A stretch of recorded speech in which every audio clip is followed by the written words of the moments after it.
So you don't need me. No. Great training opportunity. Oh, No, Diane, I'm sure you had the same fun weekend I had.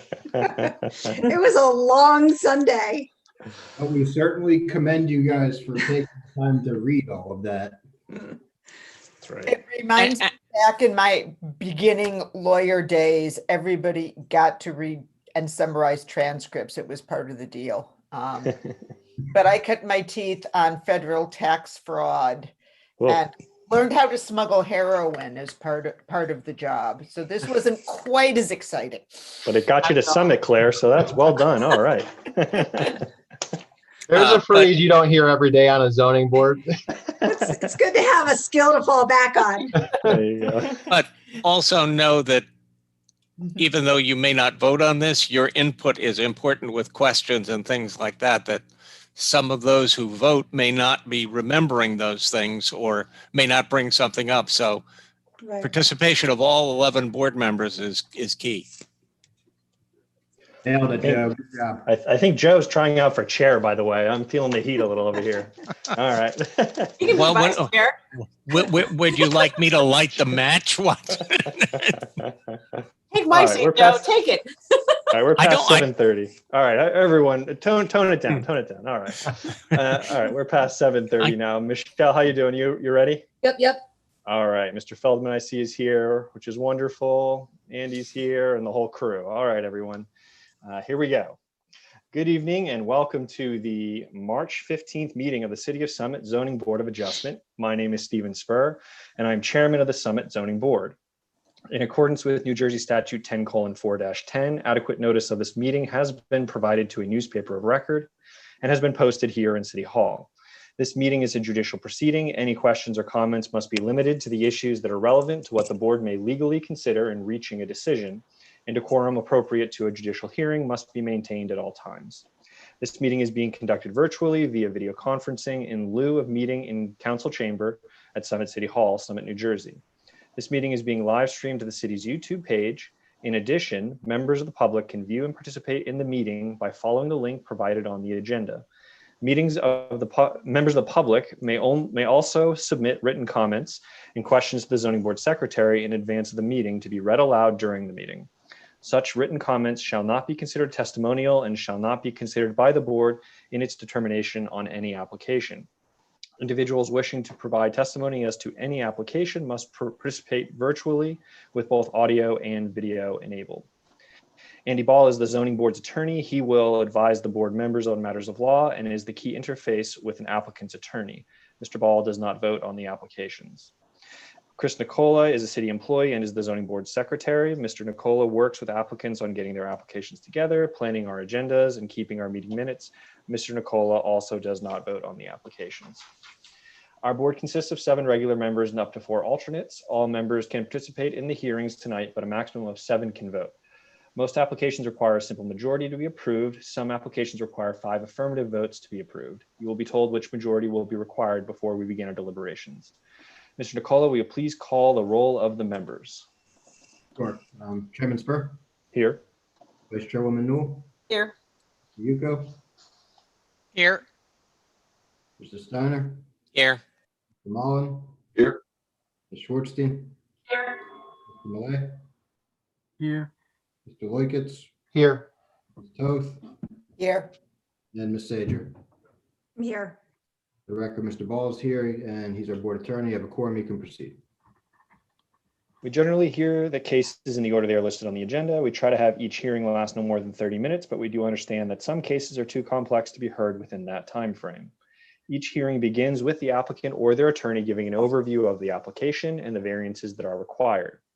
We then hear from any expert witnesses the applicant may have to help explain the application and why the variances are needed. The board members may ask questions of the applicant, their attorney, and the expert witnesses. Once the board members and the board professionals are done with their questioning, the public will have an opportunity to ask questions. This is not the time to tell us what you think about this case. That opportunity comes at the end of the hearing. Before you ask your questions, we need to know who you are and where you live. It is important that our court reporter be able to keep a clear and accurate public record. Please state your name before speaking or asking a question. And please do not talk over each other.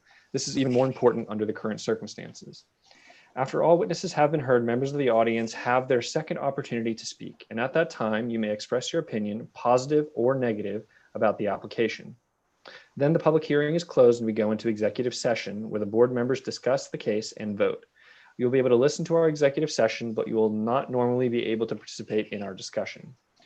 Most applications are heard and decided in the same evening. If a case requires additional information or testimony that cannot be presented tonight, we will carry your case to another date, and it will not be decided tonight. Krista Anderson, the city's zoning officer, has asked that I remind all applicants that they must read carefully the resolution that documents the zoning board's decision, and to pay particular attention to the conditions contained in the resolution. For example, if a landscaping plan is required, you must obtain one and submit it to John Linson, the city's forester. If a grading plan is required, you must have one prepared by a civil engineer and submit 3 copies along with the application fee to the city's engineering division. Failure to satisfy all conditions in a resolution will result in a delay in approving your application, as it will cause extra work for city zoning staff.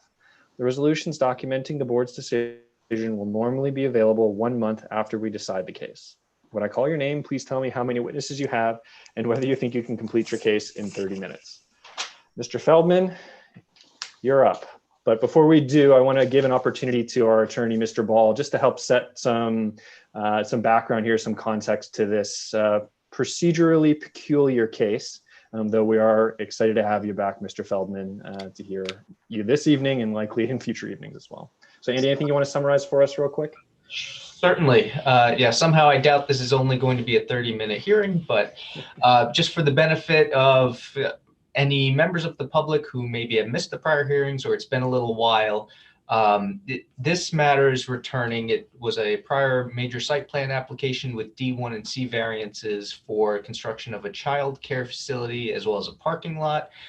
It was heard over the course of 5 meetings last year, where ultimately the board did vote to deny the application. There were a number of objectors who presented a number of positions in opposition to the case. That was in August. Then following that August meeting in September, the board heard a motion for reconsideration of the application. The applicants were proposing to significantly revise the plans to address a number of those concerns that were presented by the objectors and certain members of the public. Since then, the application has indeed been revised. The board at that September hearing did vote to approve the motion for reconsideration, and thus we are back here today with the revised application. From a procedural perspective, those prior hearings, are part of this continuing record. And thus all the board members who are present and hearing the matter tonight have either attended all of those meetings or certified to the fact that they've reviewed the transcripts or the video of the meetings. And I believe that should do it. Unless there's any particular questions, I would turn it over to council. Excellent. Any questions for Mr. Ball? And then Mr. Feldman will let you pick it up. Just wanted everyone on the same page as we start here, and welcome, of course, to you to fill in any blanks that you think are relevant for the board.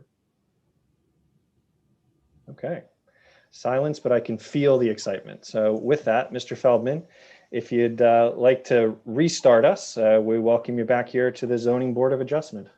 Mr. Spur, I just wanted to affirm on the record that I've read the transcript. I know Mr. Nicola had sent an email asking for me to actually sign something, and I haven't sent that signature in. So I just wanted to get that on the record. For shame, but thank you for getting that on the record. All right, Mr. Feldman, it's up to you. Good evening. Can you hear me okay? We can, yes. Okay, thank you. So the council for the board gave a good overview of sort of how we got to where we are. So I'll take us from the September 9th, 2020 hearing where the board granted us the right to submit an amended application. And since that time, the applicant has worked diligently to really address the concerns of the objectors. And those concerns remain in regard to traffic and also the parking. And so notably on October 3rd, 2020, the applicant actually held a community-wide event right on the site, right on the main parcel for all the members of the public to review the amended plan. It was a Saturday event, and we noticed all the objectors, as well as all the members, all the owners on a 200-foot owners list. It was a good event. It was well attended. And the end result is that at least some of the members who attended and some of the objectors believe had no longer had the concerns regarding the site plan. And we believe that some of those concerns have been addressed. So thus, late in 2020, December, the applicant submitted a revised site plan, which incorporated some of those concerns expressed by the members of the public. Tonight is our first hearing on that revised plan. And although this is a continuation, we did notice this hearing to the public in accordance with the MLUL. Of course, tonight we'll be providing expert testimony in regard to all the changes of the plan. But I wanted to highlight some of the key changes before we get into the testimony. Overall, the site plan was revised to really try to address the concerns of the public as to traffic and parking. And so first and foremost, we reduced the size of the building down to 10,500 square feet. So the building is smaller and thus less students, less faculty. Also, the playground, which was previously a grade playground located along Cottage Lane, has been moved to the top of the building, a rooftop playground. And so the net effect of those two major changes was that the applicant was able to completely revise the drive aisle and the parking areas on the main parcel. So whereas before you had a relatively short drive aisle and a relatively short parking area on the main parcel, now the drive aisle and the parking area runs the entire length of Park Avenue. And the net effect of that is we have more parking. So whereas before we had approximately 23 spaces collectively between the main parcel and accessory parcel, now we have 35. So 35 spaces between the two parcels. The other net effect has to do with queuing and stacking. So before, there was concerns from the public that potentially there would be queuing and stacking into the roadways. But because of this elongated drive aisle on the main parcel, the possibility of stacking or queuing has been virtually eliminated. Also, in regard to traffic on Park Avenue, prior, our plans show both ingress and egress onto Park Avenue, whereas now we're showing only egress onto Park Avenue. And the net effect of that is essentially we're going to have our traffic on Park Avenue itself. And also, and we're really happy to announce this, in regard to the accessory parcel, which has 10 spaces on that parcel, we'll be providing free parking to the residents and community in the evening and weekends. So before, some of the testimony from the objectors dealt with a concern that perhaps there's not enough street parking for the community, in particular, the businesses, the Domino's, the restaurant that's across the street on Park Avenue, those businesses did not have enough parking. Now we're going to be providing evening parking and weekend parking for free on that accessory parcel. And finally, if I may, we were able to reduce the number of variances. Previously, we had 13 bulk variances, and we were able to reduce them essentially by half. We're now down to 7 bulk variances between the two parcels.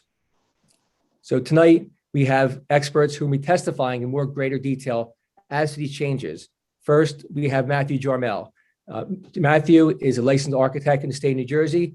He also is a principal in the firm of Jarmel Keisel, and he also happens to be a principal of the applicant itself.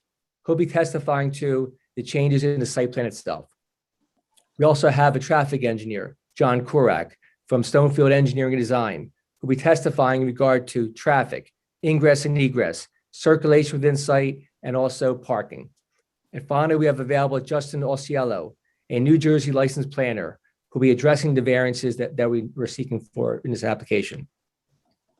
Now, we reviewed all the staff comments, and in general, we have no material objection to any of the staff comments, and we'll be providing testimony this evening, addressing some of those that are more important that need to be addressed. At this time, if there's any questions, I'll be happy to answer. Otherwise, there's a few exhibits I'd like to mark and then call the first witness. Questions for Mr. Feldman? All right, hearing and seeing none. Mr. Feldman, we can mark those exhibits if you like. Okay.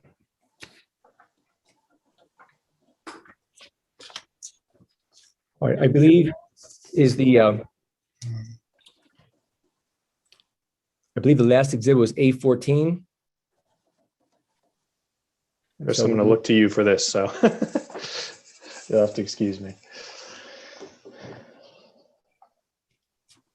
So we're marking A15, which is a colorized site plan depicting sort of a original plan versus new plan.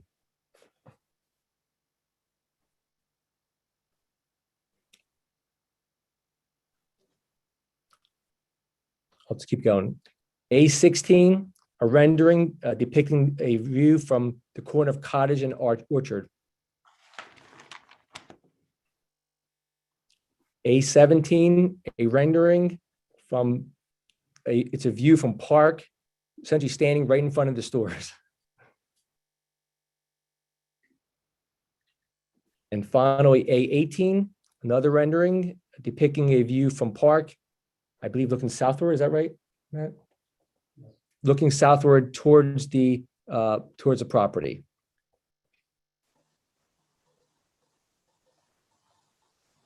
All right. Thank you, Mr. Feldman.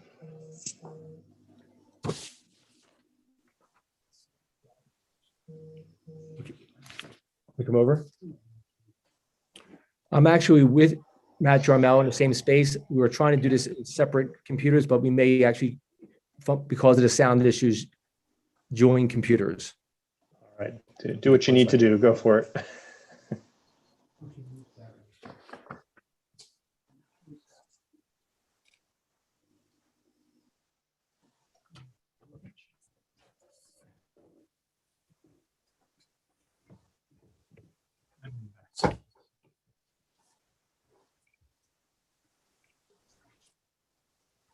All right, can I see you? One moment, please.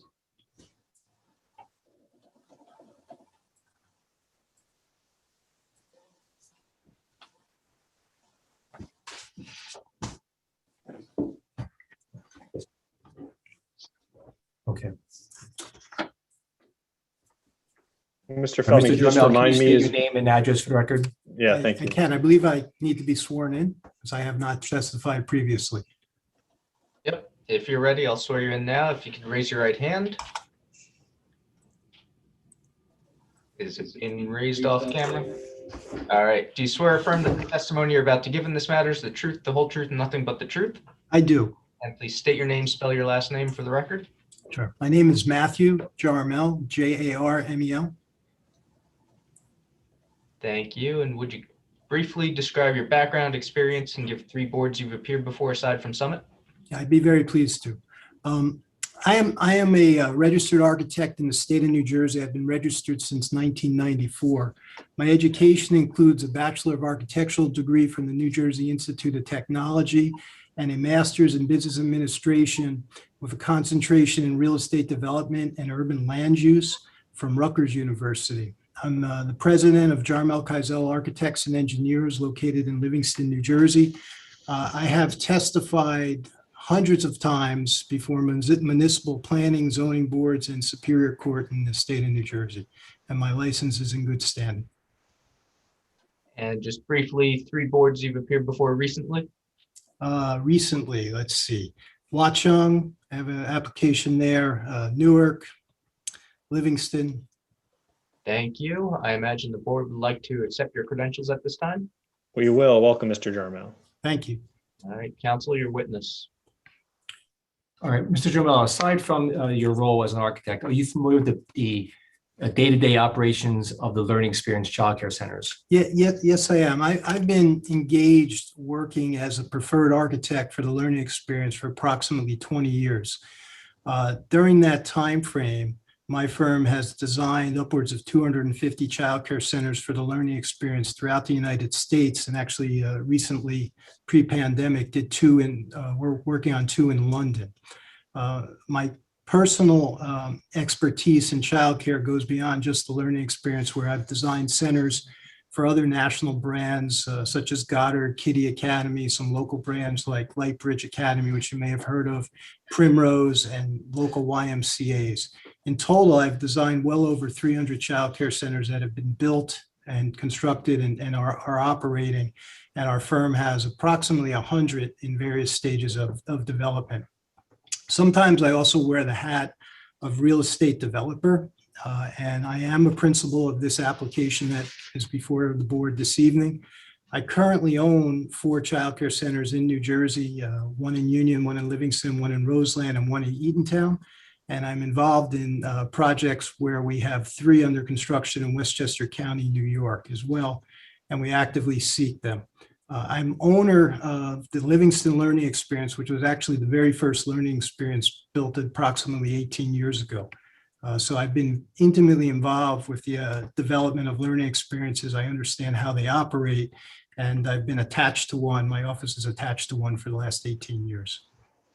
And in your role as a developer, as an architect in regard to learning experience, have you ever given testimony in regard to the day-to-day operations of learning experience? Yes, I have. I do that on almost every application that I have represented developers for the learning experience on, and that is hundreds, both within New Jersey, New York, Pennsylvania, Massachusetts are some of the states I've testified on their behalf. All right, at this time, Mr. Romel, would you mind showing us sort of orient where the properties are in the city and their relationship in this neighborhood? I'd be very pleased to do that. With the chairman's permission, I'd like to share my screen. You may. Thank you.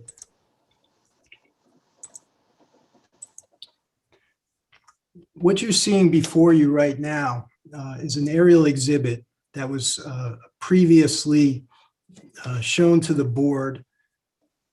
I believe it was Exhibit A5 initially. And what this exhibit depicts is a satellite image taken from Google Earth that depicts the 2 sites that were proposed to develop.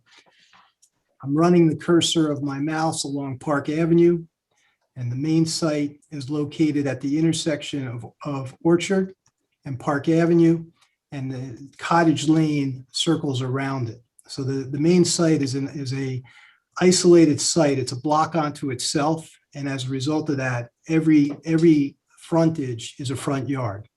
And that site is located in the business downtown zone.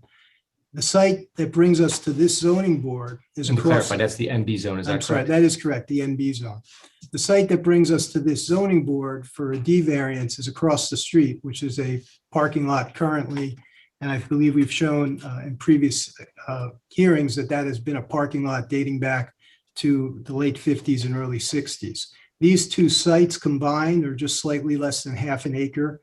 And the main parcel is 0.37 acres, which is identified as Lot 1, and Lot 5 in the residential zone is 0.09 acres. The 0.09 acre site is just the parking lot. It is now, and will be a refurbished parking lot should this application be successful. And on the main parcel is an existing 1-story building with a full basement. That building is owned by Birdsall, which is used as a plumbing supply warehouse. I'm going to switch to some photographs. These photographs were also used in the prior application, and they were part of the initial site plan exhibit. They're dated December 2019, and they're drawings SA 1.5 and SA 1.6. And I'm just going to zoom in on them for the benefit of clarity. And these are photographs of the existing building. To the left, you can see is Park Avenue. This is the main entry to the building. It's a 1-story building. These are the only windows on it. To the right of the back rear of the picture where I'm going with the mouse is Cottage Lane. That's photo A. Photo B is zoomed out from that. You can see Cottage Lane that wraps around the site, Park Avenue. You'll note that this building is very close to the corner. Photo B shows the main entry, and photo C shows it from Cottage Lane. I'm sorry, photo D. Photo E,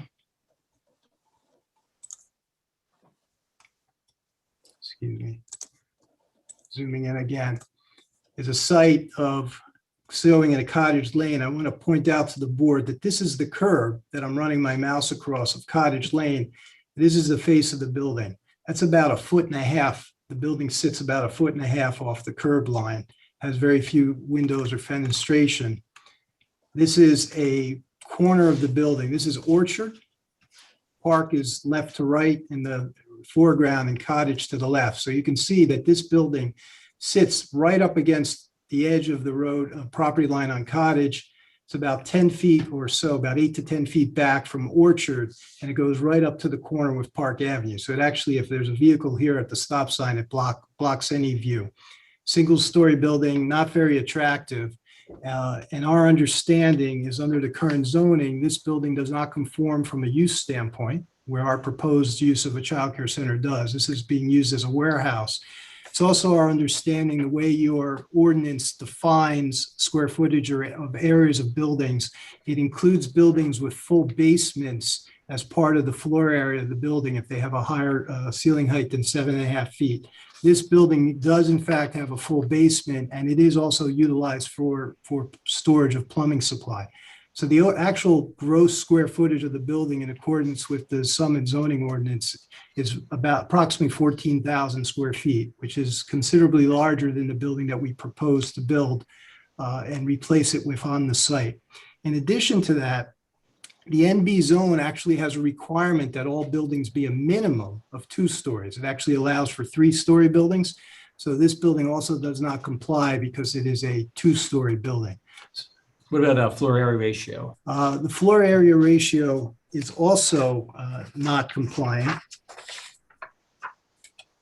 So your ordinance allows for, excuse me for 1 second, a floor area ratio of 75% of the lot area. And this building far exceeds that. So it does not meet the floor area ratio requirements, where the proposed building does meet the FAR or floor area ratio requirements. I'd like to move to our next exhibit, which Mr. Feldman had identified as exhibit A15. 15. And this is a composite site plan where on the top of the page, we show the old site plan exhibit, and on the lower portion of the page, we show what is proposed this evening. And I'd like to walk the board through some of the changes that we made, which we think greatly enhanced the design. So previously, and I'll show the site on the left, which is the residential site, was set up for 10 parking spaces. We still propose for it to be 10 parking spaces, but we've made the parking spaces a little bit smaller. Instead of being 9 feet, they're 8.5, and we step it back to create a little bit of a landscape buffer between the adjacent residential property. We propose a solid 6-foot fence there. One of the variances that we noticed for was the width of the throat of the driveway at 24 feet. And we can say this evening that we will comply with the driveway width of 18 feet, thus further removing a variance. Previously, you entered the site off of Park Avenue, either with a right turn in or a left turn into the site. There was a limited number of parking spaces on the site, and vehicles had to exit onto Cottage Lane and drive around Cottage Lane. Some of the concerns that we heard from the board and the residents is that there's potential problem for queuing or cars stacking up on Park Avenue, limited number of parking spaces on site, and then the need to drive all the way around Cottage Lane, which is a narrow street, residential street. So I'm just going to zoom in on that old site plan and show you. We had 13 parking spaces on site. And again, you had about, if you considered the drive aisle for queuing, you had about 90 feet or less to queue and interfere. The new plan actually is a great improvement. And this was developed as a result of comments from the board and neighbors. With this new plan, you'll notice there is no entry to the site from Park Avenue. The only way to get into the site is from Orchard. So we anticipate that patrons of the site will come to the site via Broad Street, which, as I'm sure you're all aware more than I am, living in Summit, because I live in Livingston, that's a very busy street and a main artery. So it makes sense to come off of Orchard up into the building, and Orchard's a one-way street, and you would make a left-hand turn into the site. We now have on-site. Showing two-way. I apologize. This is actually the wrong drawing. Let me call up the right drawing.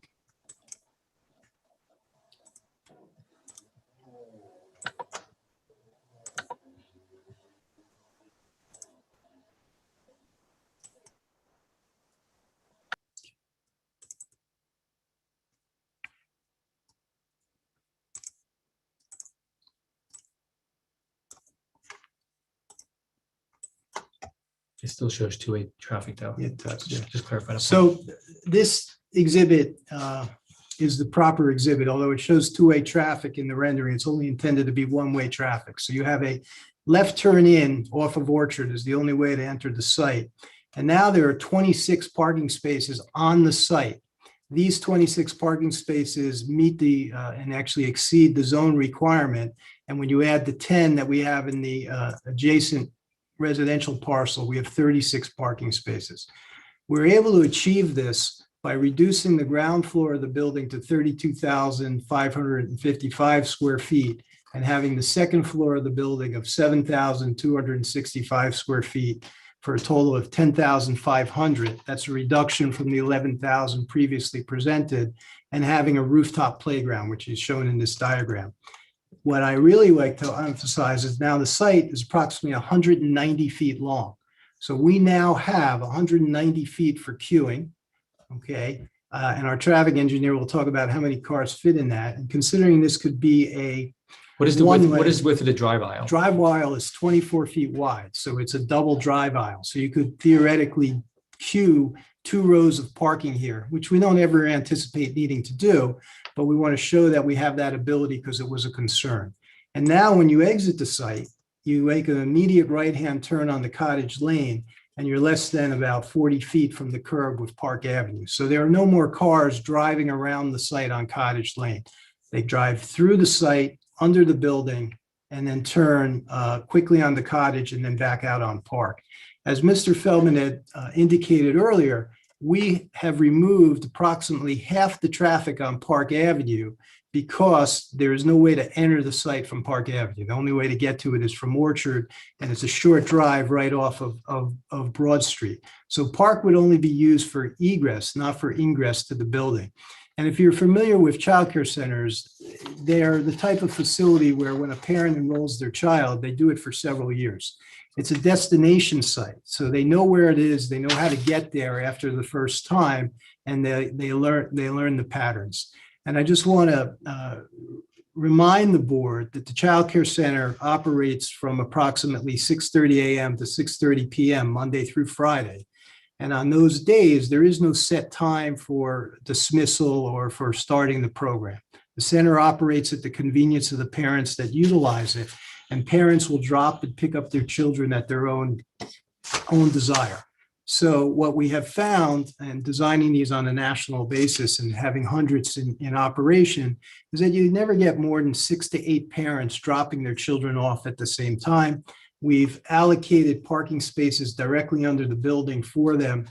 And it's really our intent to designate the residential parking lot for staff to dedicate as much parking as possible on site for the parents to utilize for drop off and pickup.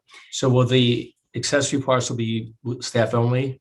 The accessory parcel will be staff only during hours of operation. It is also our intent to dedicate or allow, I shouldn't say dedicate, but allow the neighbors to use this parcel for overnight parking, and after the center is closed for the evening, requesting that anyone that parks there overnight vacate the site by 6:30 in the morning, but there's no restrictions on the use of this site for the neighbors on the weekends. And this was a concern that was brought up during the previous hearings where neighbors had indicated that they had been parking in the Birdsall parking lot because the building was not in use. And so in the morning, if there's a car still in the accessory parcel, are you prepared as the owner to enforce the parking regulations as to that lot? We are, and we don't, if 1 or 2 people left their car there a little bit later, it wouldn't be the end of the world because we have ample parking, 26 parking spaces on site. However, we would ask them to be respectful, and we would probably arrange for a towing service, or if there were significant violations by an individual over time.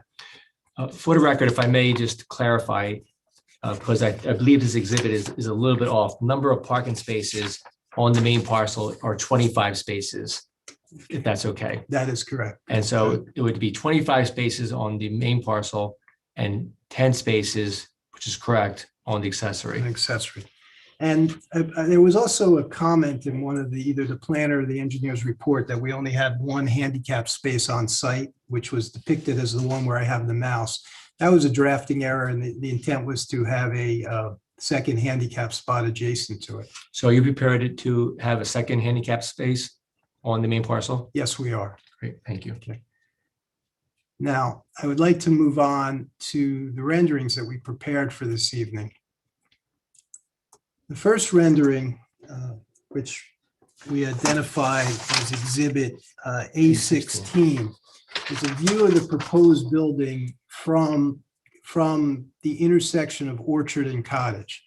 And what we've done here is on the lower part of the page, we've shown you what you're looking at now. This is that view today. And as I pointed out earlier, building up against the curb, building about 8 to 10 feet away, not a very attractive building, and a building that when you're at the stop sign at the intersection of Orchard and Park blocks your view to the left. It totally destroys the sight triangle. And now what we propose is a wide open area where the parking will be here. So now when you're on the corner, you have clear visibility down Park, both to the left and to the right. We have the parking lot, which we've discussed, and we have a landscaped area now. You can see how you are able to drive under the building. We have signage on this side. I might add, one of the variances we removed was eliminating the monument sign. So now we only propose 2 building signs, one that faces Orchard and one that faces Park, which I'll show you in just a moment. The playground, which was previously on the ground, is up on the roof of the building. And there were some comments about the size of the sign, which I'll show you on the next rendering. The next exhibit is the rendering depicting it from the Park Avenue store. So this rendering, which is drawing SA 3.5, which Mr. Feldman asked to mark as Exhibit A17, shows what the building would look like from directly across it on Park Avenue. I believe there's Like a Domino's for there's a Domino's pizzeria there, a hair salon, and a laundromat. So what we propose is a building, and you can see the height of it is similar to the buildings that are in place.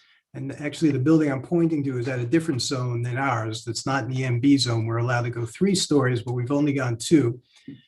We have a sloping roof that meets the criteria of the zone. The zone requires a 4-on-12 pitch. We have a 9-on-12 pitch.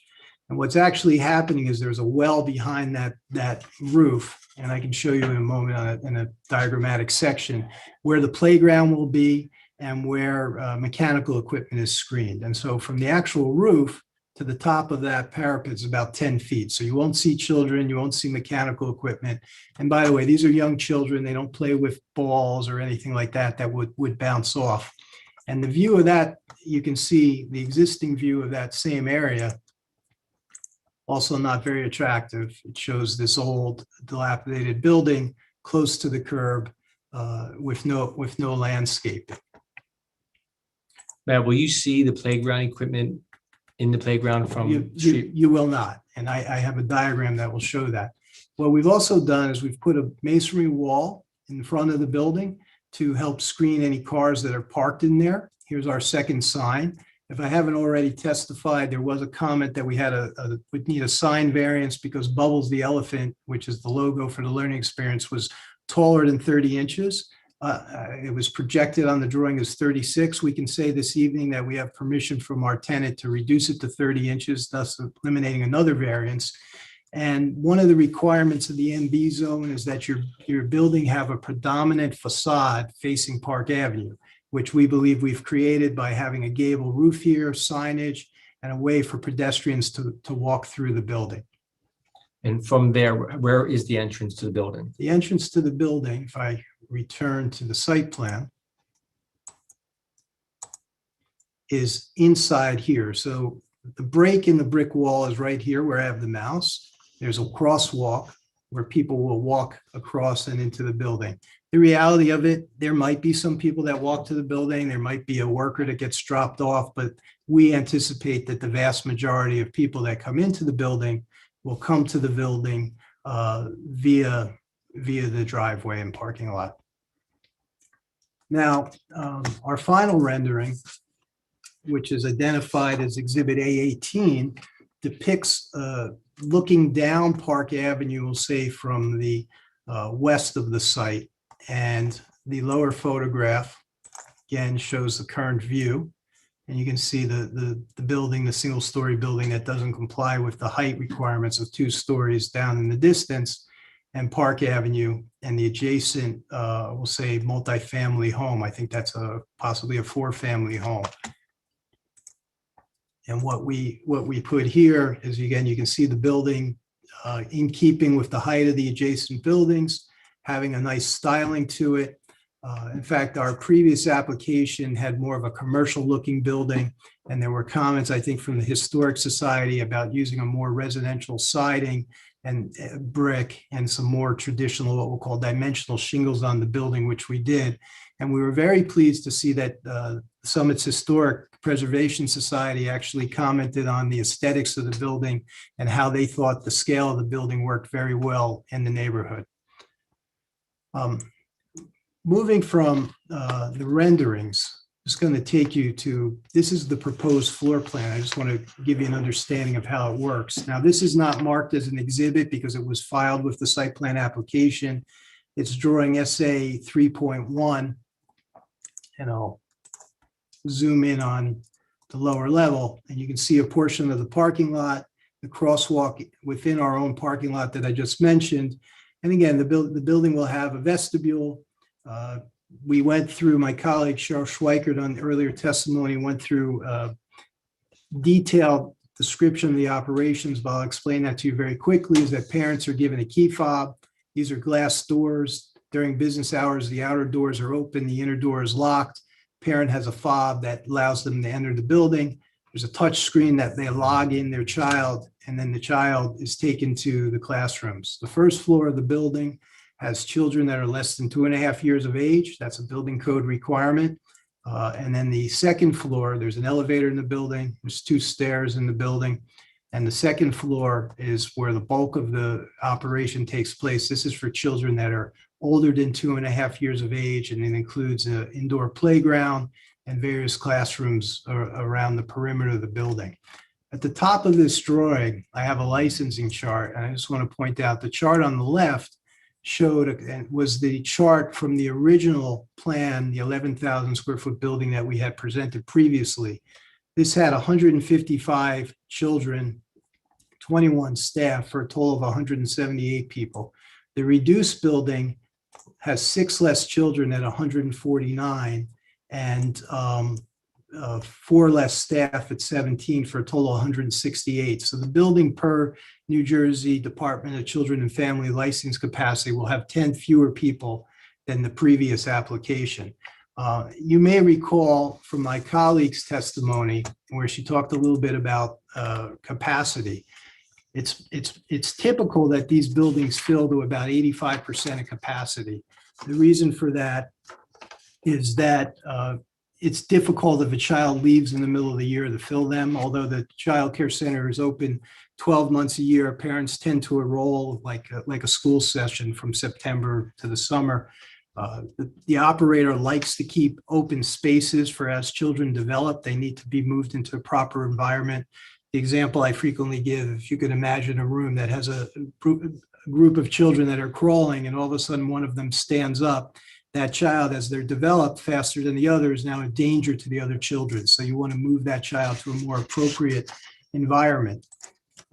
We also find, because learning experience is running about upwards of 250 centers every day, they have about 10% absentee rate. So about 10% of the children are out sick every day. And one of the really interesting statistics that I like is that about 25% of the children that attend the facility are actually siblings. So they come in the same car. And I think our traffic engineer, Mr. Korek, will talk about that a little bit. The final plan I'm showing you is drawing SA 3.2, which is in the set, and it includes a roof plan, a diagrammatic section, and a sign. So why don't we start with the sign? So this is the sign, and you can see this is Bubbles the elephant, who's the mascot. Can you share your screen, please? Oh, I apologize. I thought I was. Are you able to see it now? Yes, I Yes. can. So this is the sign that we propose to put on both sides of the building, one facing Orchard, one facing Park. And this sign that we propose is non-compliant because it's 3 feet high. It's 36 inches. The ordinance allows for a maximum height of 30 inches, so we will scale down Bubbles and make him 30 inches so that he can comply, thus reducing a variance. And Matt, how is the sign lit? Previously, we had talked about lighting the sign internally, but if I'm not mistaken, the board requested that we use gooseneck light fixtures to light it from above and around. And we will be pleased to comply with that if the application is approved. So the final drawing depicts a roof plan and a section, and this shows 2 stairs going to the roof. It shows a section of the roof prepared and left for HVAC equipment. So all the air conditioning equipment will be there behind a fence so children can't get to it. You'll see the elevator goes to the roof, and there's an elevator lobby, which leaves an area of about 2,471 square feet for children to play in. We do rooftop playgrounds frequently, and they can be done in such a way that they're safe and screen the children from view. So this is a section through the building.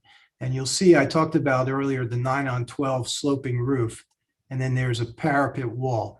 So the parapet wall from the, say, level area of the roof to the top of the ridge of that sloping parapet is 6 feet. And then we propose a 4-foot fence on top of that. And I'll just jump back to one of the renderings, and you can see that fence up there.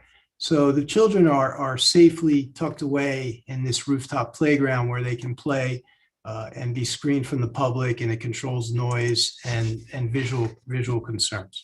And do we still meet the height requirement for the zone? We do meet the height requirement for the zone. In fact, we're significantly less than the height requirement, and I can share a drawing, if you give me one moment, with the board that depicts that.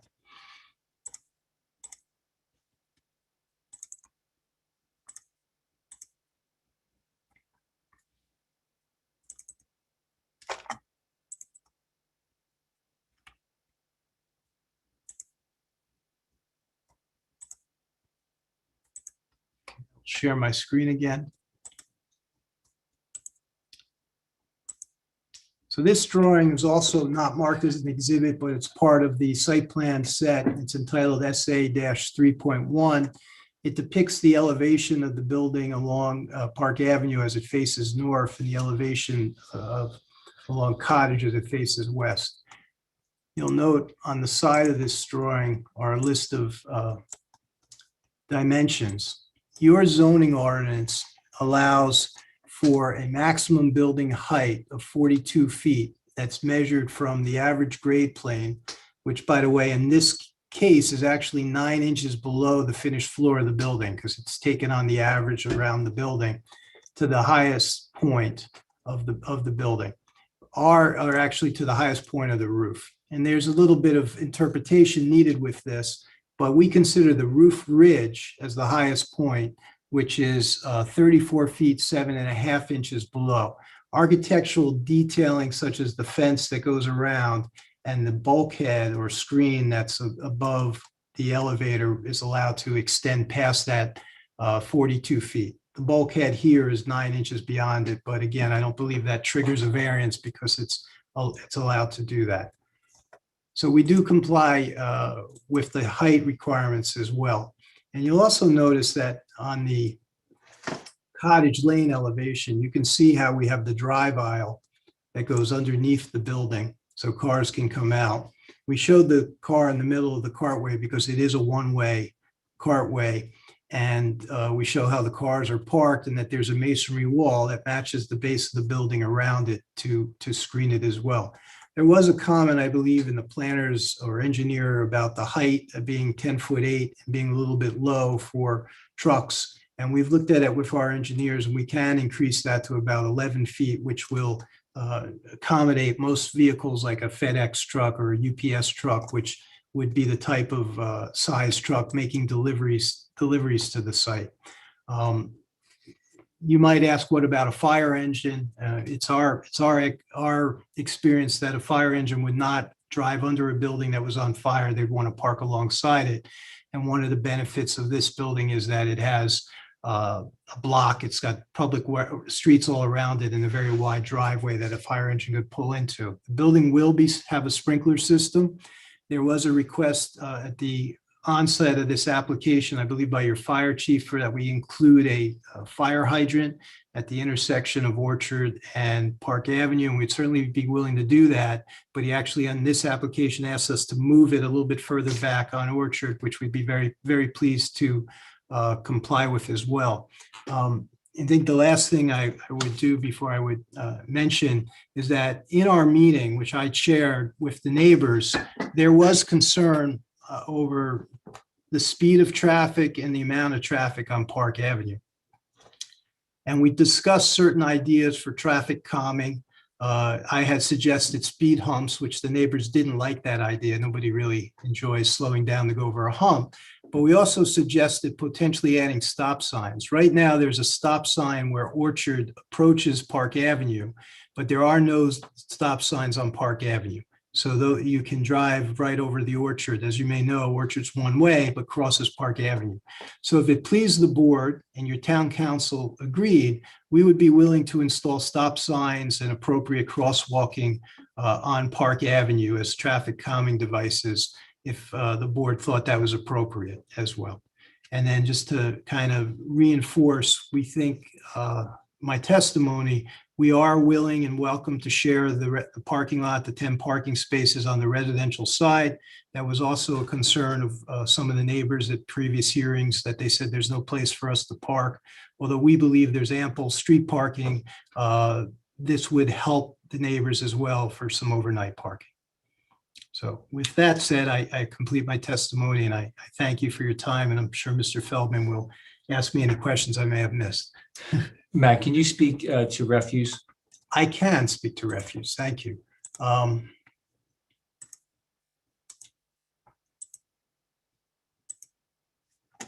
I'll share my screen again. So you will notice that the site does not have a dumpster, but what we have done is we've made an allocation, and we had testified about this on the previous version, on the first floor for a trash room. And I actually was looking at it today. We actually could significantly enlarge the trash room if the board felt it necessary. But the idea is to have 1.5 yard containers within the trash room. It can support about 4, including those for recycling, that would be brought out to the curb by the staff and picked up by trash collection. Because this is a commercial operation, it would be the operator's intent to hire their own trash collector. What that means is they needed trash collection daily, they could come daily. If they needed it twice a week, they would come twice a week. So once they're up and operating, and as they fill up, they'll get an understanding of how frequently they need trash collection, and they'll schedule it. The other nice thing about having a private hauler is you can control the time that they come. And we find that for these childcare centers, actually the best time to come is in the middle of the day. It's when traffic around the childcare center is almost non-existent, because the parents have already dropped off and picked up their, dropped off their children, and the only cars in the parking lot are staff. All right, Matt, also, could you speak to the lighting, that is the exterior lighting on both parcels? Yes. So, and you mean parking lot lighting? Or Correct. So there is we'll call it a de minimis, or a very slight lighting variance needed. We exceed by, I think, 1/10 of a foot candle at the edge of the property. And it's just kind of the way the geometry of the site works. We have tried to adjust it. We could prevent it from spilling over the property line, but then we wouldn't necessarily comply with the general safety requirements of lighting on site. With that said, we don't, on the main parcel, we do not have any direct neighbors. All our property lines are on public streets. So you're talking about about 1/10 of a foot candle spilling out onto a sidewalk or onto a streetway. So we really don't see that as an issue.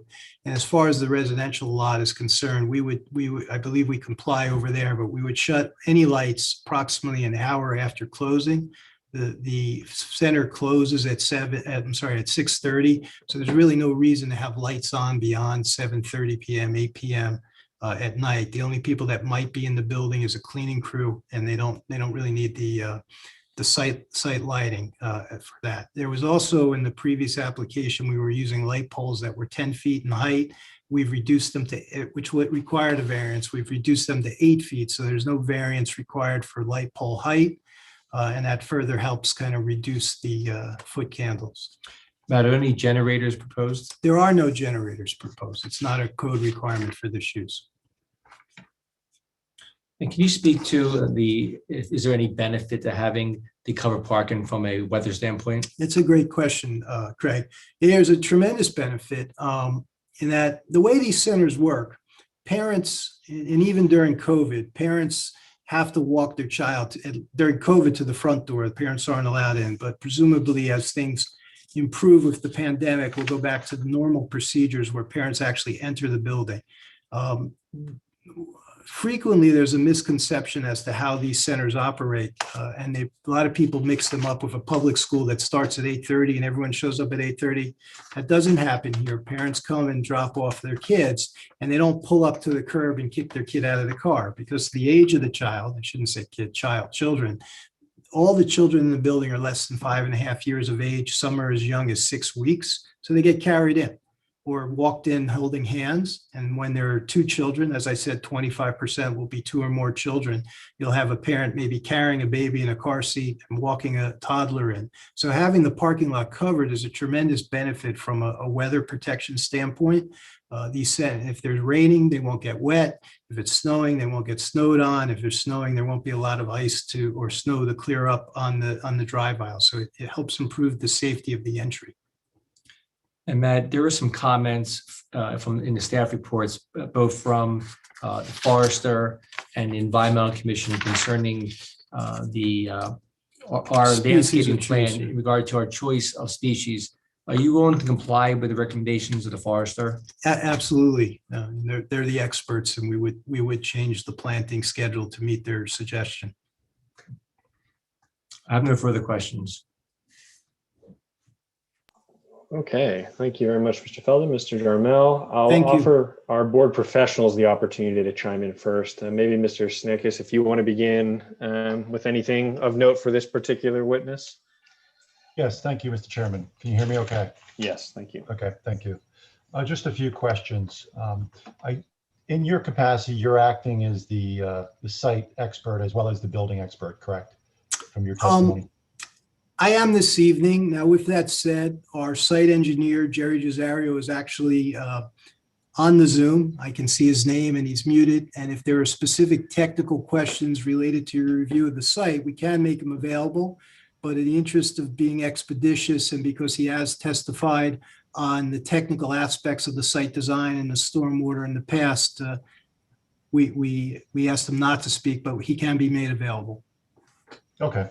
Thank you. I just wanted to clarify just in case I have to ask questions of the site itself. The parking spaces, if you can pull up the exhibit you had of the proposed site plan, the parking spaces that are closest to Orchard, there is one, possibly two spaces that seem to be very close to that driveway entrance. We had identified them in our memo, and I was wondering what your thoughts were, because I know the opening statement said that you would comply with the experts' reports, and I just wanted to... if you bear with me 1 second, I'm going to actually call up the actual submission. Thank you.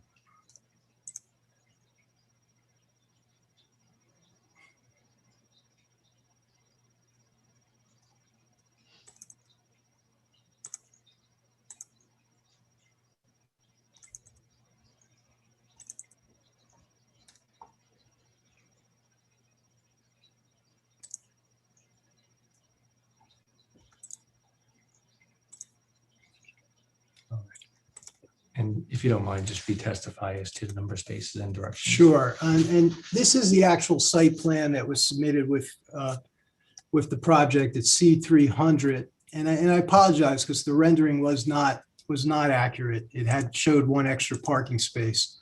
And I will zoom in on the site. So the site has 25 parking spaces, and I believe the parking space you're speaking of is right here. Is that correct? That's correct. Okay, And so possibly the one next to it, Yeah. the way they would No. have to back out seems to be If- into the apron area. if you thought, because we have more spaces than we need. And we do, and if you recall, we came in here with significantly less earlier, and we felt confident that the center would operate. So we're very confident that not only have we eliminated the variance, but we have ample amount of parking spaces. If you thought it was best to remove that one or two spaces, we prefer maybe one, that it would, and add additional planting, we would certainly be open to doing that. I agree with you. If a car is coming down here, this is a little bit of an awkward movement, but I think this one works. And again, these would be spaces we could also designate for staff only. You know, we anticipate that the spaces under the building are really going to be the spaces that are used by parents for drop off and pickup. Okay, thank you. And I would defer to Mr. Dower with regard to the second space, whether or not he felt it was also in question. With regard to your overall operations, do you anticipate any special events? I believe that was covered in the prior testimony. It's a good question and a fair question. So the answer is no. You know, because the children are of a young age, there's no events where you have say a graduation where there's significant amount of people. What the learning experience traditionally does, if the operator does choose to have an event like that, where say they have a Halloween party or grandparents' day, they'll either do it on a classroom by classroom basis, or they'll actually rent space off-site. And if this board was to deem an approval, we wouldn't have a problem with them adding language to the resolution that prevented large events.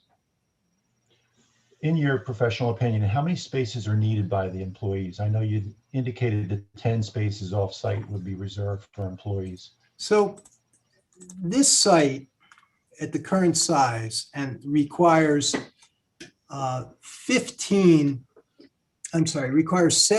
staff to operate in accordance with the state of New Jersey Department of Children and Families regulations. Okay, and that's to stay on ratio with the number of teachers and students. We find that these centers fill to about 85% capacity. And as I testified earlier, there's a lot of reason for that. So we think it would probably be a worst case scenario that you saw 17 people there. It's probably more like 15. However, assuming a worst case scenario, we're not sure all 17 would drive. One of the reasons our tenant likes Summit is there is an abundance of public transportation. You're only about a half a mile from the train station from here, so it's actually arguably walkable. So I think that if we said that we would have somewhere between 12 and 15 parking spaces, would be more than ample for staff. And I think Mr. Korak, when he speaks, could probably speak a little bit about that, because he's actually been involved in studying operating centers. Okay.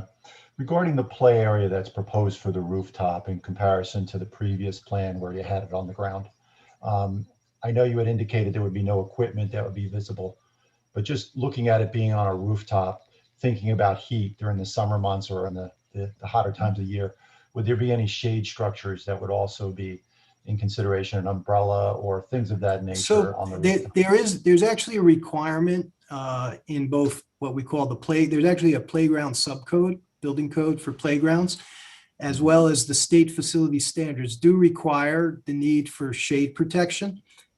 We will have play structures that have shade protection, but there'll also be an area up there where there'll be several picnic tables, and they will have canvas canopies over them for shade protection. Okay. And so that's something that probably, would it exceed the other components that are adding to the height of the building? It will not. Okay.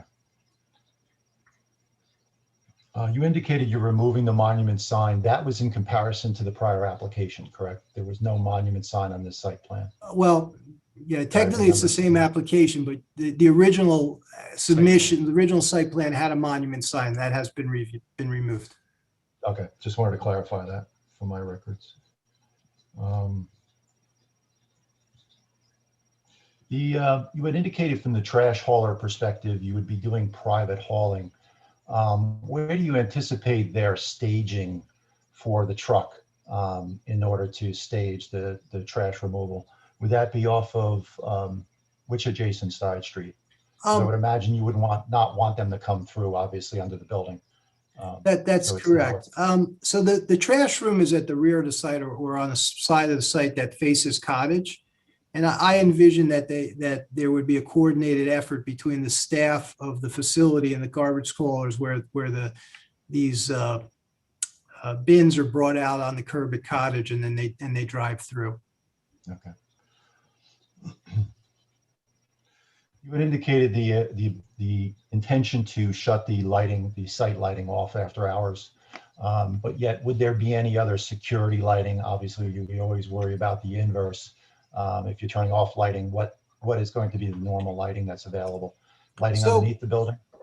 So security lighting is not a code requirement, but egress lighting is. So every exterior door is required to have an egress light above it. And those are, unfortunately, per the building code, they do have to be 24 hours a day, but they're really intent is for someone that might be in the building that's leaving to see where they're going. So that can be controlled and shielded.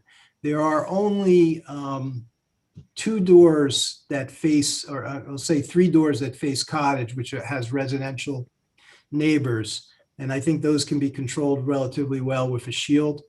The other doors face kind of come into our covered parking area, and then one faces Orchard.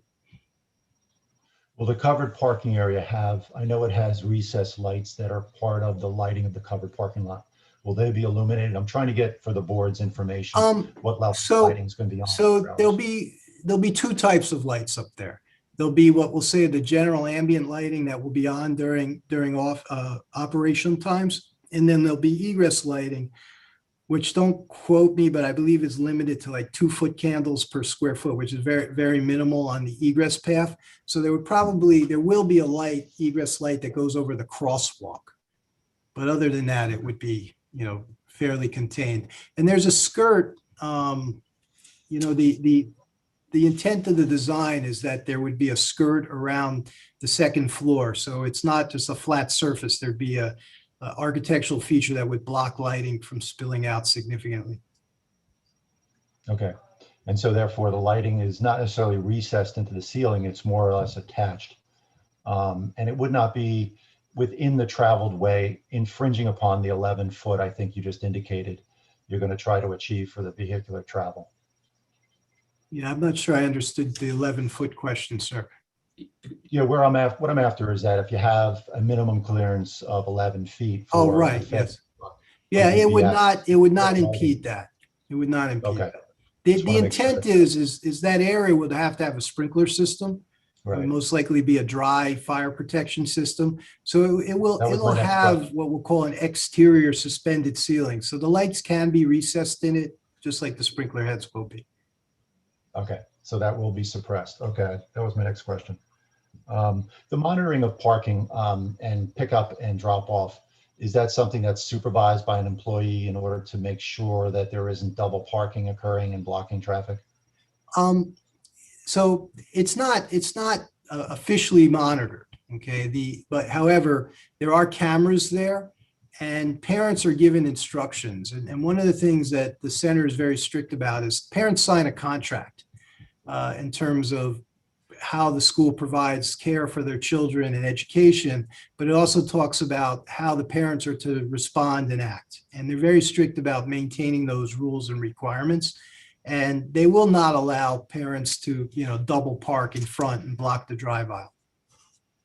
Even on inclement weather. So I can just see where the covered parking is a benefit, and then more people want to park there.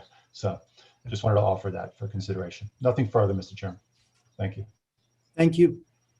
And just before we jump over to Mr. Dower, for my records, I'm seeing as conditions acceptance of the engineer's letter, likely a submission of a landscaping plan with review and approval by Mr. Linson, the forester, and then some condition around no special events, for which, Mr. Feldman, we want to collaborate with you to get that language a little more refined. That's fine. Anything else, Andy, that caught your eye? And Mr. Snickes, I would offer you the same opportunity, Mr. Dower, you too, to help us, codify any of these conditions as early as possible in this process. Sure. So the one that jumped out at me was the potential addition of stop signs. Wanted to clarify if that is something that the board did want to impose, and because if so, obviously the board doesn't have jurisdiction to require the stop signs there. That's something the city's governing body, assuming they're municipal roads, they have the authority to add those stop signs, but that would have to undergo police review and get approved by the governing body there. So as far as a condition, the board could impose referring that to the governing body for review and potential approval. And I'd ask, is that something the board wants to consider? And to be Chairman, I would clear, offer- the applicant's prepared to pay for the stop sign. So that really could be the condition, that to the extent that the board decides to refer it to the governing body and it ultimately gets approved, the work and the cost would be covered by the applicant. That would So be the yes, condition. yes, Andy, add that to the list. Okay. That's a good one. Anytime they're paying, we like that. Mr. Snick, is anything else you wanted to add before I give it to Mr. Dower? Yeah, I just had two things, that they were going to hire their own trash collection, which might be a condition of approval, so that record is found. But then also the lighting, the time of operation of the lighting as well. That's all.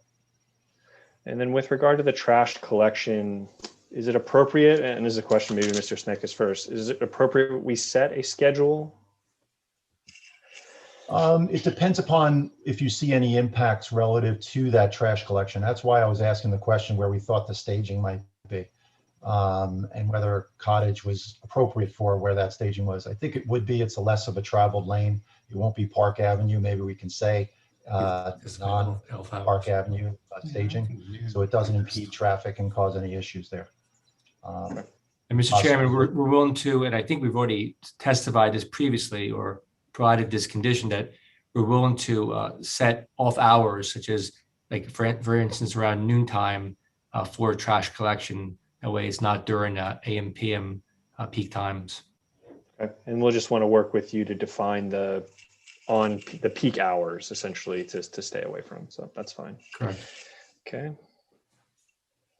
All right, wonderful. Mr. Dower, sorry, you have a long engineer's letter in here too, so but you're welcome actually, to it. a lot of the items have been addressed. I did have some comments about stormwater that I would like to see some response to, either in revised plans or just in testimony.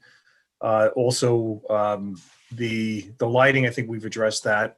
There was a question regarding the 3-foot masonry wall that runs along the front of the building. The engineering plans seem to have that extended all the way out to Orchard. And I don't know if that was just a mistake in the engineering plans, because it doesn't show in the architectural. So, Mr. Dower, I'm going to share my screen just so the board understands your point. You're referring to from where my mouse is to the left. And if I zoom in on that, you are correct. The civil plans show a wall there, but the architectural plans only show it under the covered building. This is a drafting error, and this wall would not be built there. Okay. And then there was a question regarding some plantings on the Orchard Street side, but I think that can be resolved with the forester in his review. Yeah. Just it looked like they were shown on one plan and not on another. But that's that can be resolved by Mr. Linson. And along a similar comment is, I think there was a comment, and I don't recall if it was your report or the foresters, but there was a suggestion that a fence be added along Cottage. And if the board thought that was appropriate, we'd be happy to do that. Yeah, I don't know if that was my report. Okay. The other question I had was regarding turning templates, just to make sure that emergency vehicles can come in and out of the parking lot there.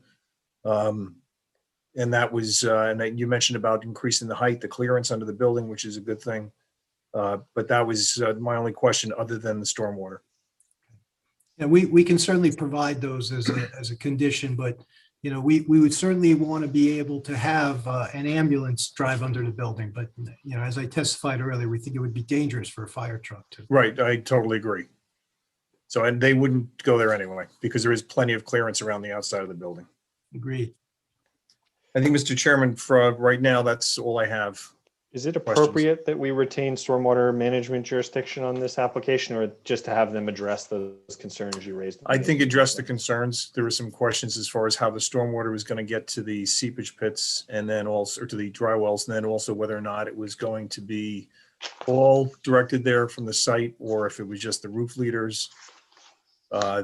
Because it seemed to be that the tops of the seepage pits were going to be grates to allow it in, but it did indicate also that there was an inlet that should have been shown on the plans and was not. We'll certainly provide clarity for that.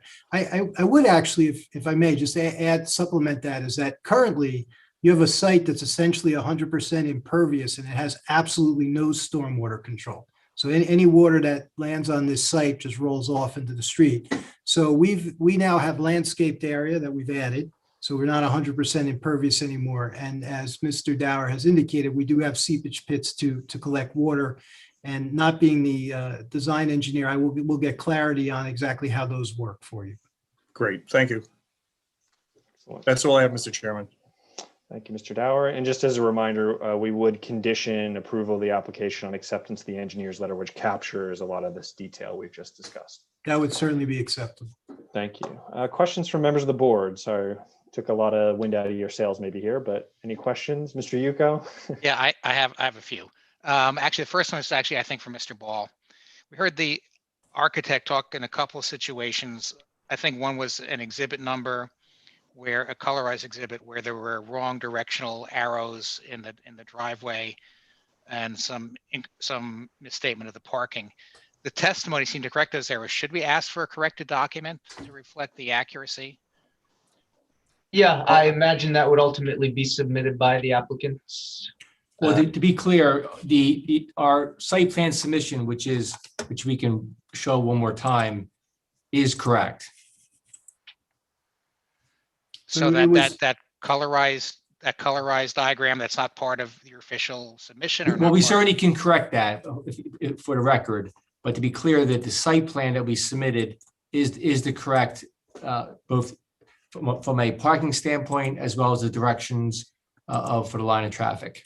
I mean, I defer to Mr. Ball then. Should we definitely ask them to correct that colorized diagram if it is part of the record? I suppose it would make things a little cleaner. I think technically the fact that they explained it on the record is sufficient, but I actually have the proper diagram. I showed you an outdated diagram earlier. I apologize. I had the wrong one. Sometimes it's a little challenging to manage all these documents with the Zoom, but this is the corrected colorized rendering that shows the 25 parking spaces in the one-way drive aisle. Okay.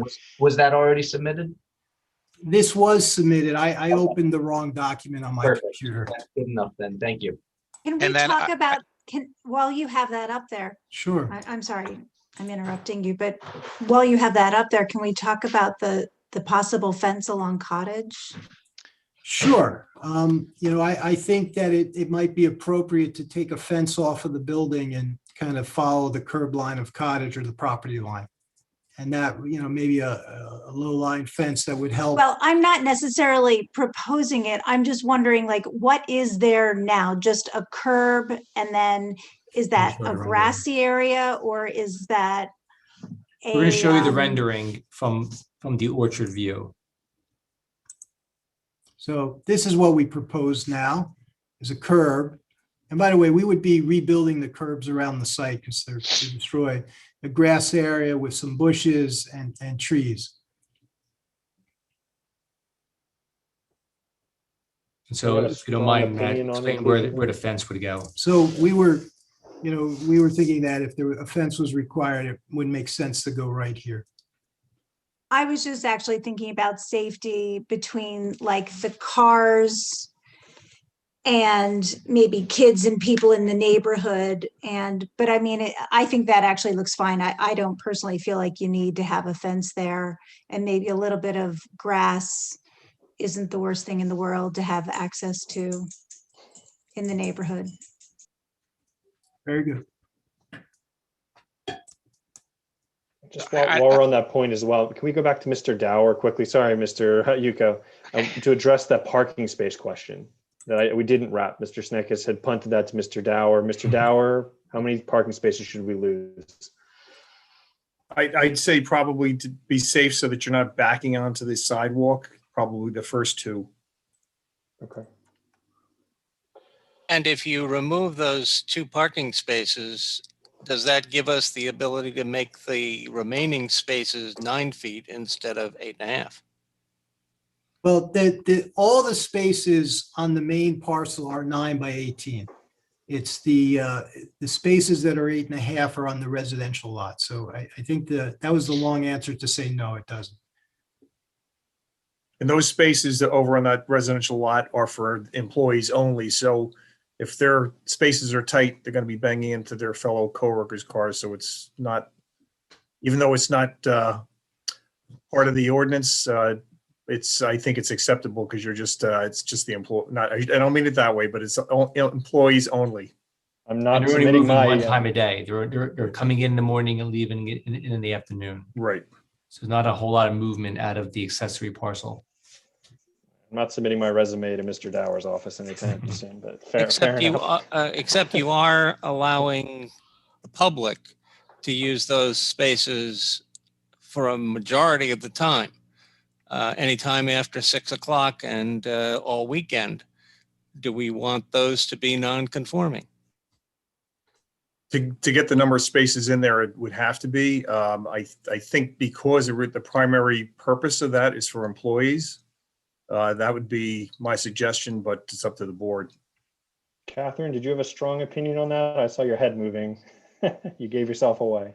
Yes, I mean, personally, I think it's fine if it's non-conforming in that lot because, as we mentioned, it's for the employees. I'd rather see more people cram in there so that you don't have people parking on the street or congesting the other areas. And if it's their coworker and it's just they're in and out, twice a day, in once, out once, I think it's fine. And if people in the neighborhood are reaping the benefit of this private lot and they have to cram into their cars, so be it. And if they don't like it, they don't have to park there. Okay. I agree. Okay. All right. So keep them crammed in there. Mr. Yuko, sorry, we'll return to you now. That's Sorry, okay. A thank you. couple of the questions. The spirit with the first question, I think there was another diagram. I think that was part of the site plan where the architect referred to along Park Avenue. There was something on the diagram that wasn't intended to be there, some kind of part of the wall or some kind of. That's correct. Right. Yeah. So should that one be corrected? Since I think that was part of the site plan. It should, and Mr. Dower's letter makes reference to it, and we've already agreed to address his concerns. So I think we have that covered, sir. Okay. With so many kids in the building, I think an obvious concern is fire, and I think there is multiple escape routes within the building, multiple stairs, multiple doorways. I had a thought while looking at this: what if there's a fire on the second floor when there are a bunch of kids up on the rooftop play area? What are the escape options there? So that's a really good question, sir, Mr. Yuko. So the building, and maybe I'll go back to this. The building code requires that there be 2 exits off of every floor. And although technically the roof's not a floor, because we're occupying it, we have to treat it as one. So you will notice, as I share my screen again, on the roof plan, that there are actually 2 stairs up here. And so each one of these stairs exits and goes all the way to the first floor and directly out of the building. So you'll see that, and they exit directly to the outside. So the one stair exits here and the secondary stair here. So they comply with building code in that they provide what we'll call a path of egress travel directly to the outside. which is something that licensing likes to see. It's not a requirement for licensing, but they like to see the stairs exit directly to the outside when you have a rooftop playground. I'll add too that the building does have a full sprinkler system, fire alarm, and because of the age of the children that go on the first floor, there are some actually added egress components that you don't see in normal commercial buildings. Matt, can you explain, when you say licensing, can you explain what that means? Sure. The project, child care centers in New Jersey are licensed by the state, the Department of Children and Family, which is a subdivision of the Department of Health, more commonly referred to by its old name, which was DIFAS, but they've done away with that name. So the way the licensing works is each individual operator and center is licensed, but it doesn't get licensed, of course, unless it's approved by you and built and then receives a certificate of occupancy from your construction code official. Very good. And the last question I have, this regards parking on that accessory lot, which we just addressed a little bit. Obviously, it's for a resident of the neighborhood to use that. It's optional. They don't have to. But are there liability issues? Maybe this is beyond the scope of our hearing, but are there liability issues for that? I see Mr. Feldman laughing or smiling. Is that a concern? I mean, we're willing to, we're going to have insurance, of course, and we're prepared to have a shared parking arrangement on that lot. So, but how would that work? How would liability be addressed if something happened to a neighbor? Well, of course, we have insurance as the landowner. Any cars that park there are presumably going to have car insurance, which is an associated liability insurance as part of that. So there should be plenty of insurance to go around in the event there's any sort of a mishap on that lot. Okay, that's all I had. Could I follow up on Tom's question about insurance and liability? Sure. So I think if we're talking about liability and you're talking about that lot, does the daycare center have a service that's going to provide like snow and ice cleanup? And I think to Tom's point, if they're going to allow the lots to be used for that one other lot to be used on the weekends, are they going to clear snow and ice from the lot if it snows on the weekend? Or is it closed to the residents on the weekend? So the child care center will have a contractor that will remove snow from the parking lots. So the answer is yes. Just similar to the way they'll have a landscape. I mean, presumably there'll be signage that talks about and this is something we probably have to work out as part of the resolution about how residents can park there. They would have to park at their own risk. By doing that, they would assume liability for their car. And with that, perhaps that's done through signage appropriately. But, the child care center will maintain, or the building owner will maintain liability insurance, and they will plow it. What frequently happens though is sometimes cars get in the way of snow plows. So if that's the case, it unfortunately will be. They won't be able to do it, but. I have one question about the parking and the residents. Are you going to allow them to park in their primary where the building is, or no? Or are you gonna? It's not our intent to do that. So, but one of the reasons we can allow them to park in the secondary lot is we really feel that it's overflow parking. But there were many residents and even board members, ma'am, that raised concerns that we didn't have adequate parking. So we really want to make sure we have ample parking to eliminate any concerns. So the preference would be we need the main parking lot to operate, but we don't necessarily need the other parking lot. Understood, but I know that area pretty well, and I know that the residents parked in that open lot where Birdsall was often, because I pass there all times a night. And are you going to restrict them parking and say, hey, listen, if you're parking there overnight, are you going to tow them away? Unfortunately, I think we'd have to, just simply because if a car is left or a few cars are left in the 10 spot, it's not going to impede the business. But if cars are left in this spot, it may. And that's really the goal of creating the accessory parcel into an actual parking lot. Even today, it really couldn't handle 10 cars because the way it's designed, it's not is not designed as a formal parking facility. People just kind of pull in straight. So with maybe today you can get, I don't know, 4 or 5 spaces, maybe. Maybe more, but Yeah. But now we'll have legitimately 10 spaces in the accessory parcel, which can really help the parking for the community. Understood. Are you going to have signage that says it's only for the learning experience? Because I know in the parking lot right now, it says it's private parking. Are we going to restrict the main parcel with Right. signage, you're Are you gonna saying? have sign- You're right. Yes. Okay, cool. Thank you. Any other questions from the you board? had- Yeah, go ahead, Diane. Yeah, you had mentioned just briefly that trash room on the inside. I just want to be sure that it is large enough to be able to handle all of the waste that might be generated over, I don't know, a 2 or 3 day period. Do you feel comfortable that it is big enough? The answer is yes, but I did testify, and I'm looking at the dual screen here. There's an opportunity, the way the floor plan works, that we could increase it probably by 50%, and we'd be happy to do that if it helped the board feel more comfortable about the size. And I can show you what I mean by that.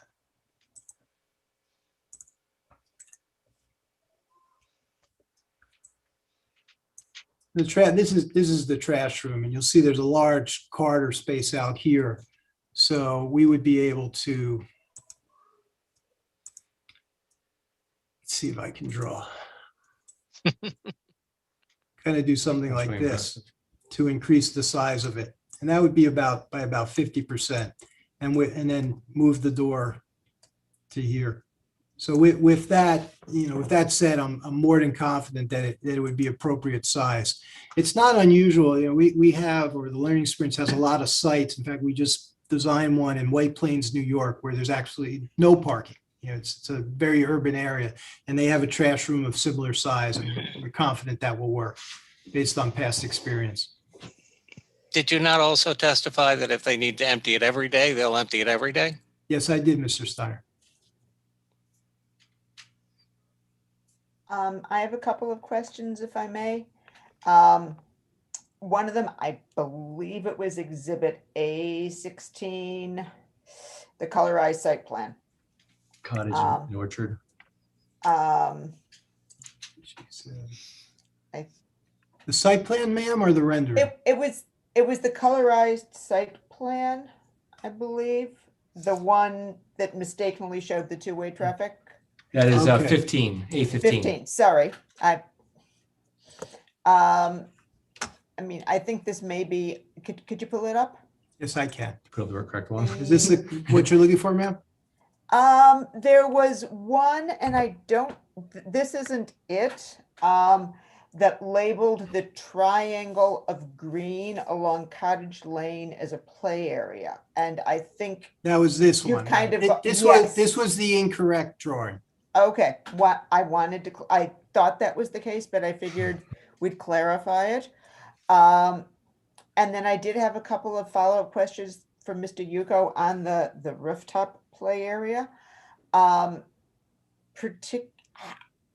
Is there a minimum age for the children up there? I realize this isn't really zoning, but as a former consumer of childcare, I have visions of trying to get 8 babies off the roof in an emergency.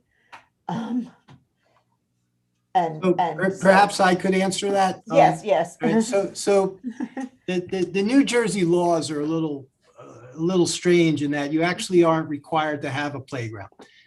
But if you have one, it has to be of a certain size. So the children that are young, as babies and infants, certainly would not be utilizing that. And that would be controlled as part of the license. Okay, that's fine. And then is from the mechanicals that are up there, is that going to be throwing off a lot of noise that's going to be affecting the children in the play area? So they certainly will make some noise. However, we use air conditioning units that are what we call package rooftop units. They're air conditioning and heating, and they come we call it a package because it's all in one box, and the box comes with an acoustical treatment to control noise. So they're not very loud, and they're not going to be, they'll be neither visible to the children either. So there'll be a solid wall or really a fence between them. So that will also control the noise. Yeah. Okay, thank you. Mr. Loikitz, you had a question? You. Mr. Jarmel, could you tell me what the delta is between the previous design, let's say top of roof or top of gable, and then the top of the parapet for the elevator bulkhead? Sure, just bear with me 1 second.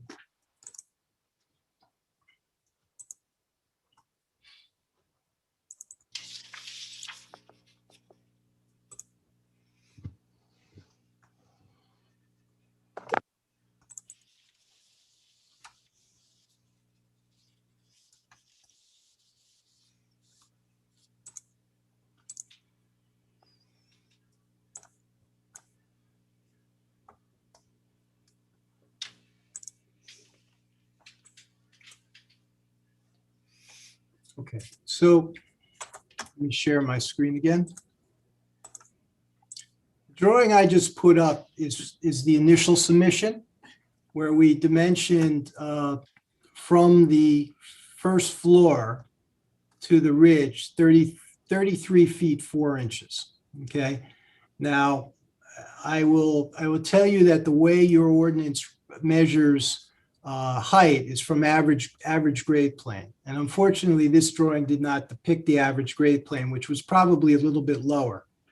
And what I'll show you in comparison is the current proposed. And I just want to point out, you see where it says grade plane per zoning, it says -9 inches. So we're actually measuring from 9 inches below.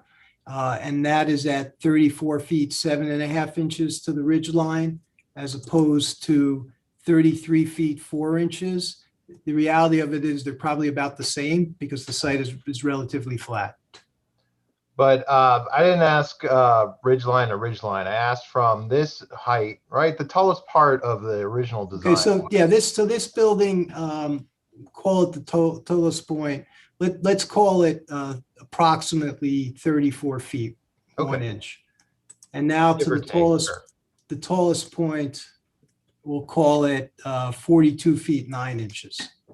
All right, so we're looking at about an 8-foot difference, give or take. Right, and that's only at the elevator bulkhead.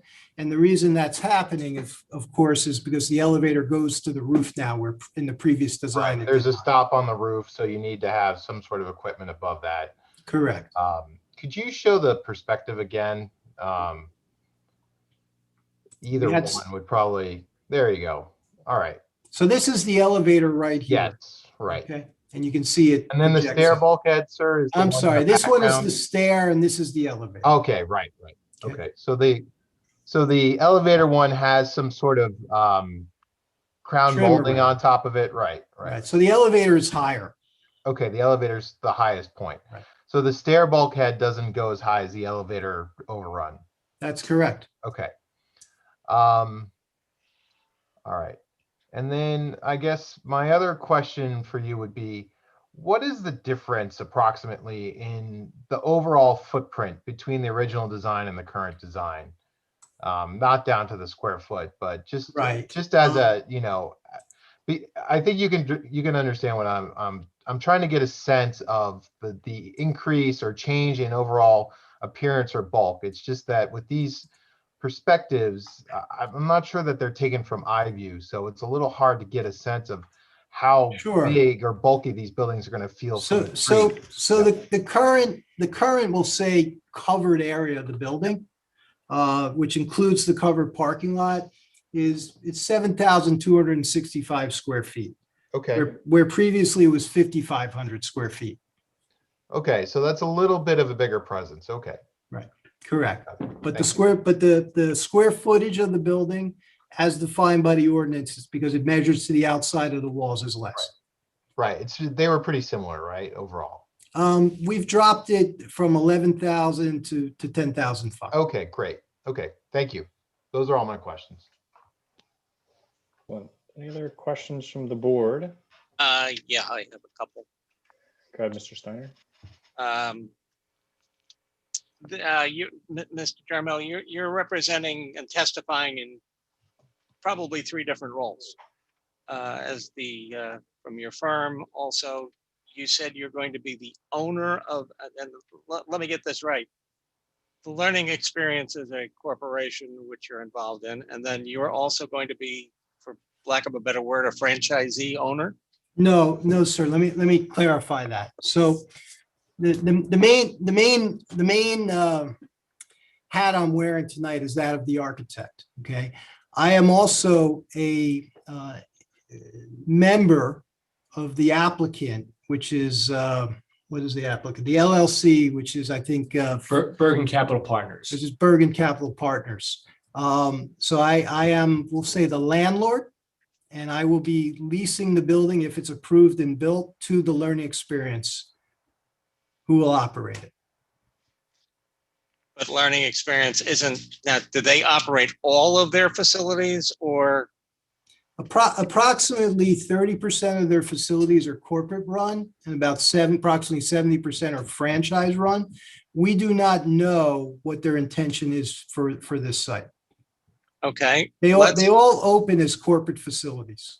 Okay, well, let's just, for the sake of argument, assume that it's a franchise down the road. You get it up, you get it running, it's successful, and now you sell it off. What does the franchise agreements contain, and that will make sure that everything that you're representing here will be carried out? Well, the things that I'm representing here will become part of the lease agreement. And then the franchisee will ultimately be the leasee. Okay.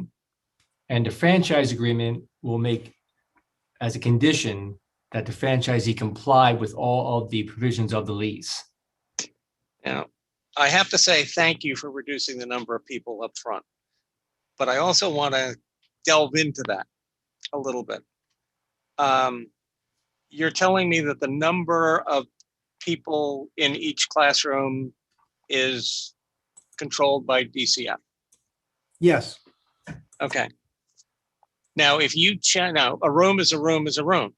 If you change room A that is meant for toddlers to babies, and I don't know which way this goes, but one is large, one takes more square feet than the other, does that change up and down? And how would that be changed? I mean, when marketing things change and more people are leaving babies than are leaving toddlers, and this, so we want to fill the building.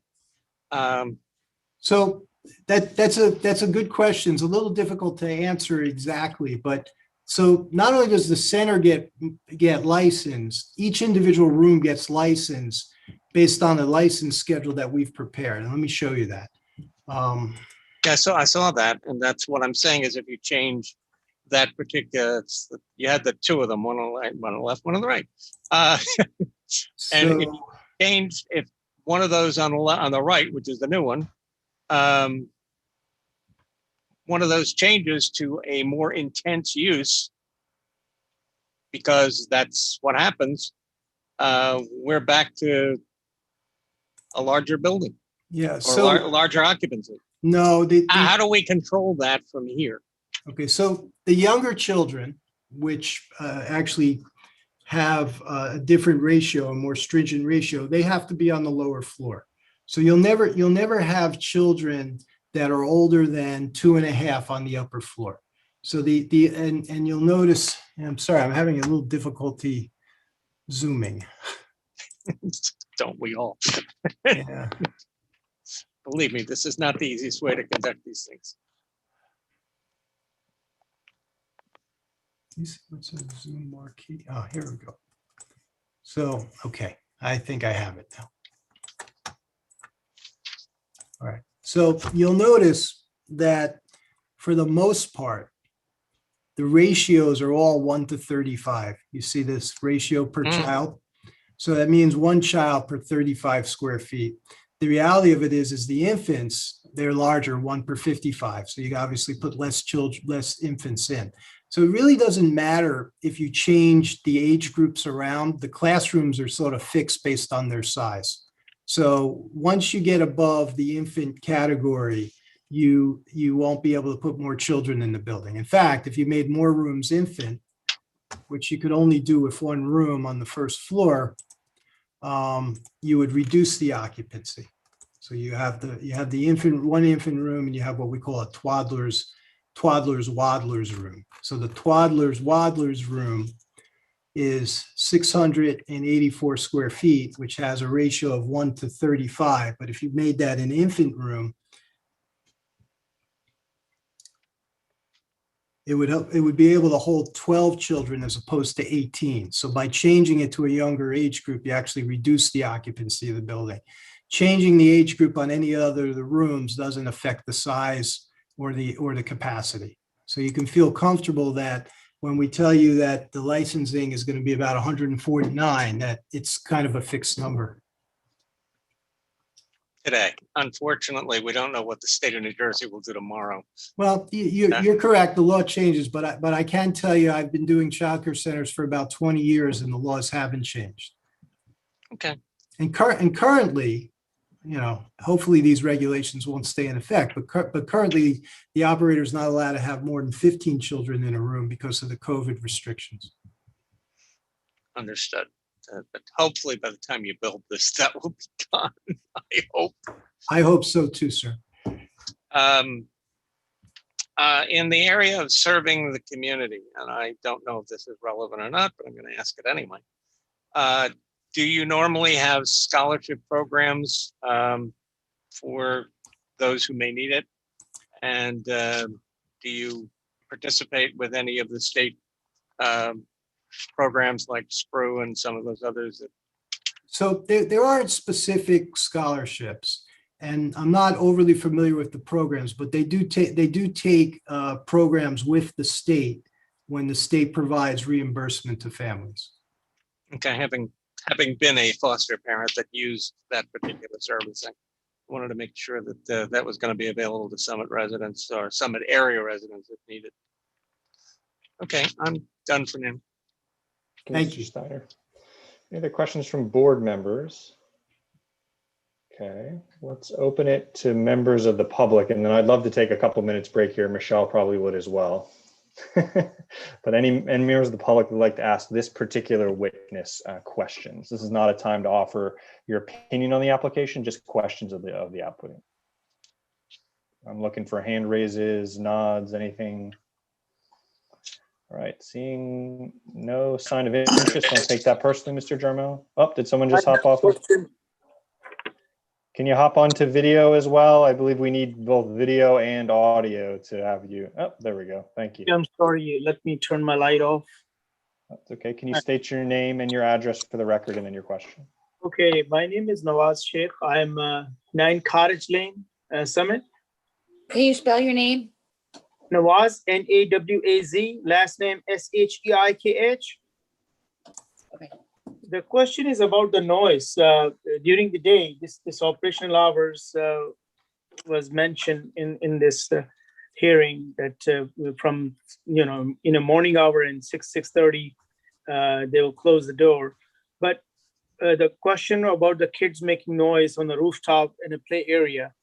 Our tenants and myself too, we are work some of the work nights and they're sleeping during the day, so the kids will definitely make noise. So what can we do to reduce the noise? So let me kind of give you a few things. One is all the walls to the building are both insulated for thermal and acoustics, and the windows are insulated. So I don't think you'll hear any noise from children in the building. In fact, I'm pretty confident you won't. As far as children on the roof, there will be a 10-foot wall around them. So they would, and typically my experience and knowledge of acoustics is sound travels in a spherical method. So anything that's kind of going out to the sides of the children are going to be absorbed by the walls. And otherwise it's going to go up. Can I tell you that you're not going to hear anything? I can't, but I don't think it's really going to be very disturbing to you. I think you'll All right. find traffic is probably, noisier than the children. No, there's no, high-speed traffic around Cottage Lane or Park Avenue, So, but that noise, you're not giving me guarantee that's not going to be a noise over there. But I don't think so. It's open area. So the noise will stop going up, You can control it from the vicinity sides, but you cannot control from the top. You do not have any kind of umbrella or anything or covering from the top. The playground is not covered, but I did testify that there are areas where there are shade protection on top of the play equipment. So all the play equipment has a cap, so to speak. And there are areas where the weather permitting, the children might be doing like arts and crafts at picnic tables, and those tables have canopies over them as well. Matt, can you speak to how the students go to the playground? Or do they all go all one time? That's a good point, Mr. Feldman. So you never have more than one class of students on the playground at a time. And so you don't have 150 kids out there. So typically you would not have the largest classrooms we have is 20. So you would never have more than 20 children on the rooftop at a given time. Well, just one child is more than enough to make noise. 20 children. You must know my children, but these are young children, all less than 5. All right. Yeah, that is my concern, though. I just wanted to record this for record. Thank you. Mr. Dower, anything you want to add to that? Dig deep into your sound engineering background to lend any perspective? The only thing I would say is that anything that they can put up on the roof, whether it's like a synthetic grass floor or something that would absorb some of the sound, would probably help. Yeah. So there is playground surfacing material that is rubberized surface, which I think would be able to absorb some of the sound. And Mr. Feldman, as it's unlikely we'll conclude the application this evening, if you feel it's appropriate in a future hearing to provide testimony on this subject, that may be appreciated. Will do. Any other questions from members of the public for this witness? All right, hearing and seeing none, let's take 5 minutes and then we'll come back, and I think Mr. Feldman, we'll probably go for another 30 minutes or so, a little bit of leeway there. So help us try to manage our time this evening, and then we'll be prepared to punch you to a future hearing. All right, All thank right, you. 5 minutes all. Thank you.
Mr. Loikitz. Now we'll just wait for Mr. Mullen to join and then we can begin.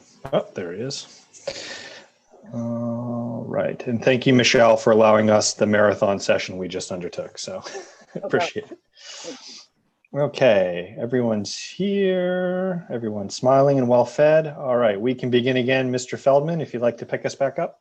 Yes, so our next witness is John Korak, who's been our traffic consultant all along. Whether do you need to swear him in again, but he's obviously already been admitted as an expert. He had been sworn in prior, I believe, Andy. Is that correct? Yes, we don't need to swear him in again. Having been previously sworn, he's your witness. All right, John, if you don't mind, just tell us what materials we're relying upon this evening.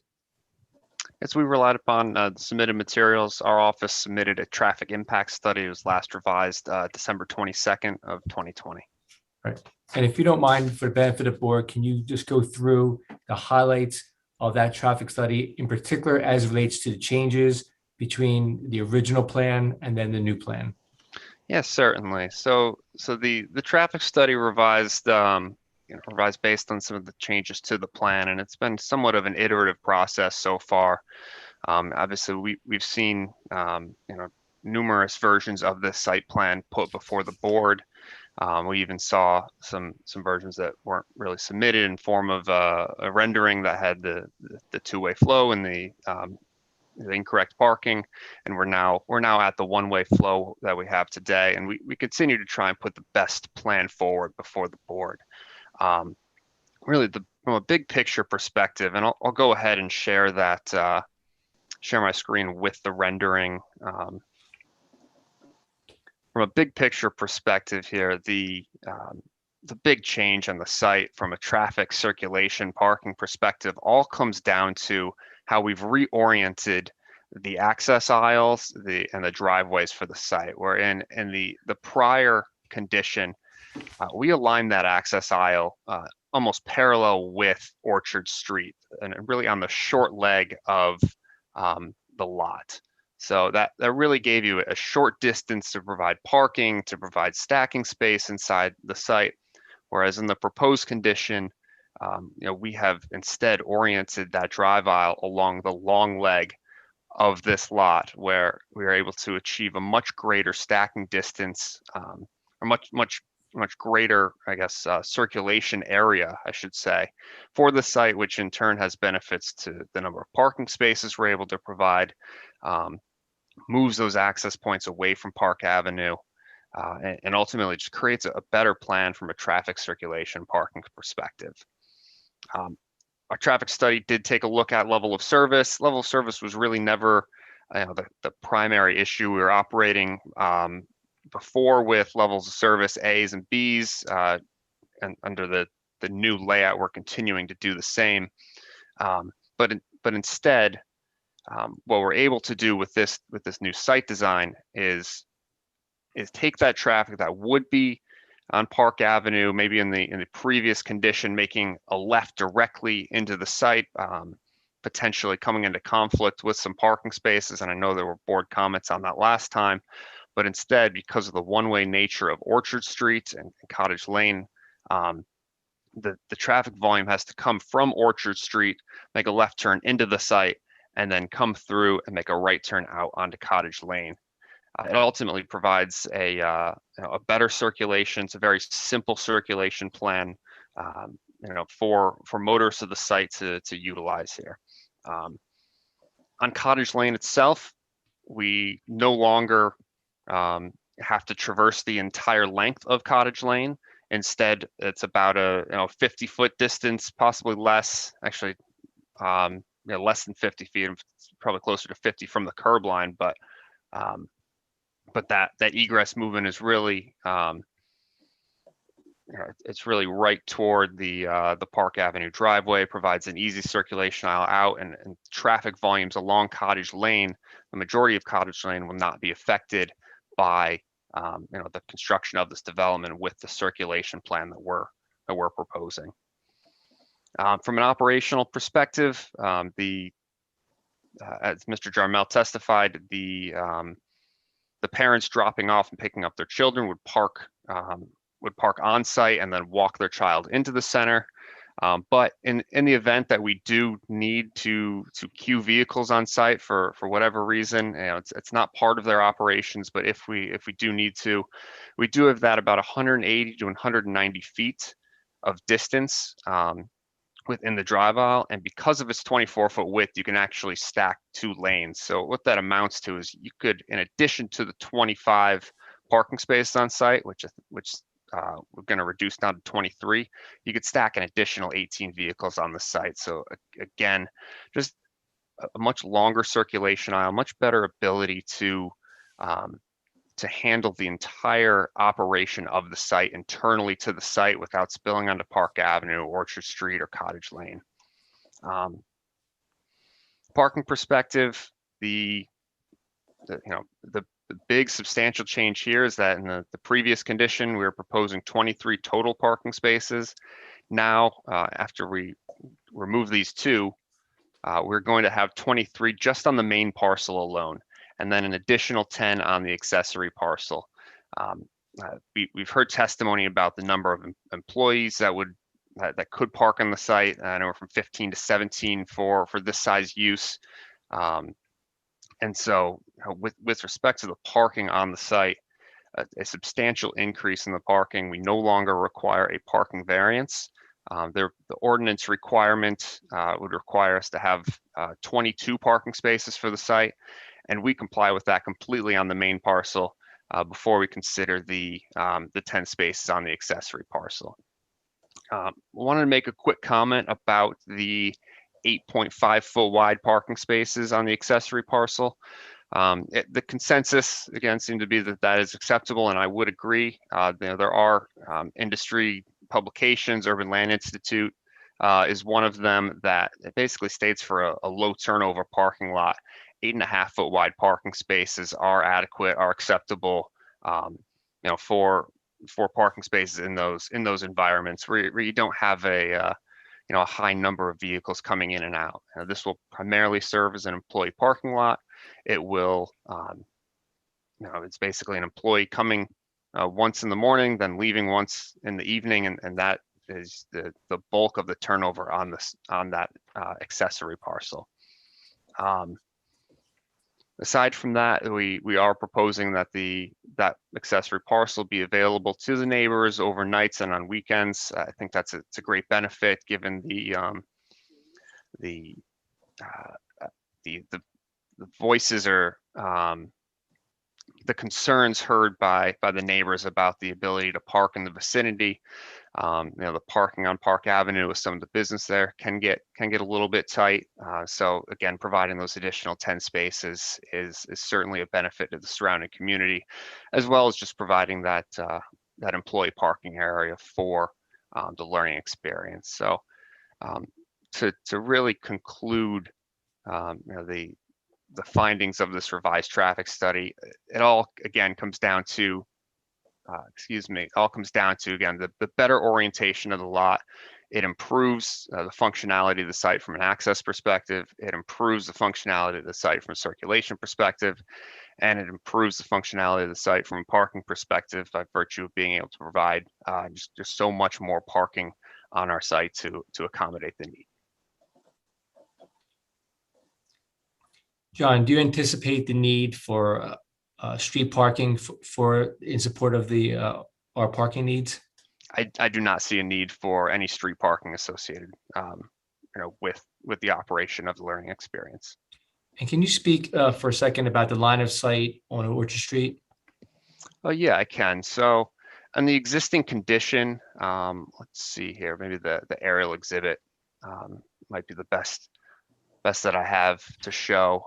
But in the existing condition, the Birdsall building is right up against the property line at the corner of Park Avenue and Orchard Street. And as you're a vehicle coming down Orchard Street, trying to make that turn onto Park Avenue, looking left, either to turn left or right, that building is obstructing your line of sight. Whereas in our proposed condition, we are instead moving that building over to the opposite end of the site. It provides much better much better visibility at that intersection of Orchard and Park, and also doesn't have any conflicts at Cottage and Park because we do have setbacks from the property line here that the existing building doesn't.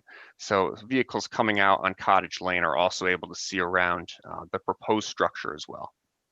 So overall, a line of sight improvement for turning movements at Orchard and Park with no impairment at Cottage and Park. John, does the covered parking provide additional safety for the drop off? Definitely. I think that point before of inclement weather, it provides a safer option, so to speak, as far as not having to deal with rain, slush, snow, whatever it might be, the weather conditions that we experience frequently here in New Jersey. I have no further questions. Mr. Snickus, Mr. Dower, care to follow up any questions for the traffic engineer? Chairman, I have no questions. Thank you. Okay. So my questions, I guess, one of them, which I didn't mention and it just came up when you were discussing it, are there going to be any dedicated parking spaces where you'd have signage or something on the pavement for either drop off or for employees? It hasn't been explicitly marked at this point. I think that was a point of discussion with the prior application as well. Certainly the employees would be directed to utilize the parking spaces furthest away from the entrance, leaving the parking spaces underneath the building and closer to the building as available for those parents picking up and dropping off. If it's something that the board would like, we certainly can provide that signage, but the employee direction would be for the employees to park further away, and then naturally the parents are going to park closer to the building for their pickup and drop off. And Okay, just for I the noticed- record, we're prepared to, as a condition, to label the spaces close to the building for a drop off. Okay, Only. thank you. And as far, I noticed on this rendering, it seems you do have the hairpin striping shown. So I assume that would be corrected on all the plans. I didn't notice it on the copy that the version I had. That'd be correct, yes. Okay. And as far as when you do the modeling for the drop off and pickup, what do you see as the worst case scenario for vehicles queuing up to exit onto Cottage? So basically the right turn maneuver from Cottage and then to turn onto Park Avenue. This queuing is very minimal, even in that build out condition. Our level of service analysis indicates level service. I believe it's level service B at this intersection for that traffic volume with queuing of less than 2 vehicles at a 95th percentile queue. And that could easily be accommodated in this Cottage Lane area. And then reasonably a third vehicle could also be on the site before obstructing any parking spaces. I don't see it going beyond 1 or 2 vehicles at that intersection. It's fairly straightforward to make that turn off of Cottage Avenue onto Park Avenue based on our analysis. Okay, and then as far as turning templates for any emergency vehicles, that can be provided, correct? Yes, we would agree to provide those. Okay. I have no further questions, Mr. Chairman. Okay. Any questions from members of the board for the traffic engineer? Mr.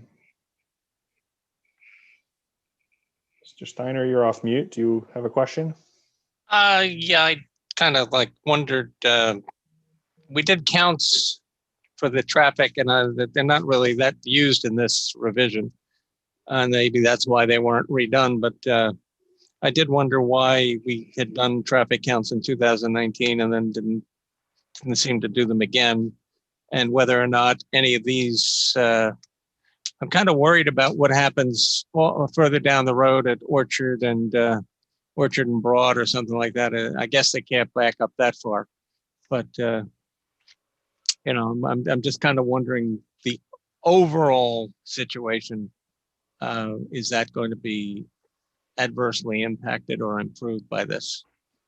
Yeah, so to the point about updated traffic counts, this is sort of an ongoing thing in the traffic engineering community with the COVID-19 pandemic, where we're in front of boards with applications utilizing traffic data that is counted during a pandemic, so the volumes are off, and then we're using historic traffic volume that's nearby to calibrate it. So in this case, if we were to redo those counts, what we would ultimately end up with is counts that are calibrated to the counts that we've already done right at the site. So it seemed a little bit of a redundant process to go ahead and do that. But to the point at Broad Street and Orchard, and don't foresee any traffic impacts at this intersection. We have the benefit here is that Orchard Street is a one-way street headed away from Broad in either direction. So there are no turning movements that need to be at a stop control and wait for two directions of traffic to make the turn. But instead, your only prohibition or impediment toward making a left turn is just the oncoming traffic on Broad Street, which there, in our observations of being out and at Broad Street, there are gaps in traffic, and the levels of service there would be acceptable. I would suspect that at a level of service A or B, just like our intersections proximate to the site. Would there be any reason on the site to have to request Title 39 enforcement from the police department? Like the right turn coming out of the queuing lanes? How many times are people going to go left on Cottage, which is one way? Sure, understand the concern. It's a great question. And it would certainly be signed for one-way flow, and Cottage is a one-way roadway. So by virtue of should it be making curbed? Should it be curbed that way so that you have to go that way? It's something that we can look at. I mean, it has a pretty small I kind of radius saw as it I is, kind of but- saw the arrow, so maybe even if you just brought the, I'm pointing to it like you're going to see it. If you brought that curb from the building out and made it so that it actually looks like that's the only way you can go. more of a channelized configuration. Yeah. I don't know if that makes any sense. And we'll be happy to modify it to give it a little bit of appearance that you're required to go to the right and make the right turn. Yeah, because I think some of the stuff we saw with pictures at the, in the last thing showed a lot of kids playing on it and stuff on that street and stuff like that, and they're not going to look that direction. And with not traffic coming, somebody could get all the way around the corner before they realize they're going the wrong way. Mm-hmm. That makes sense.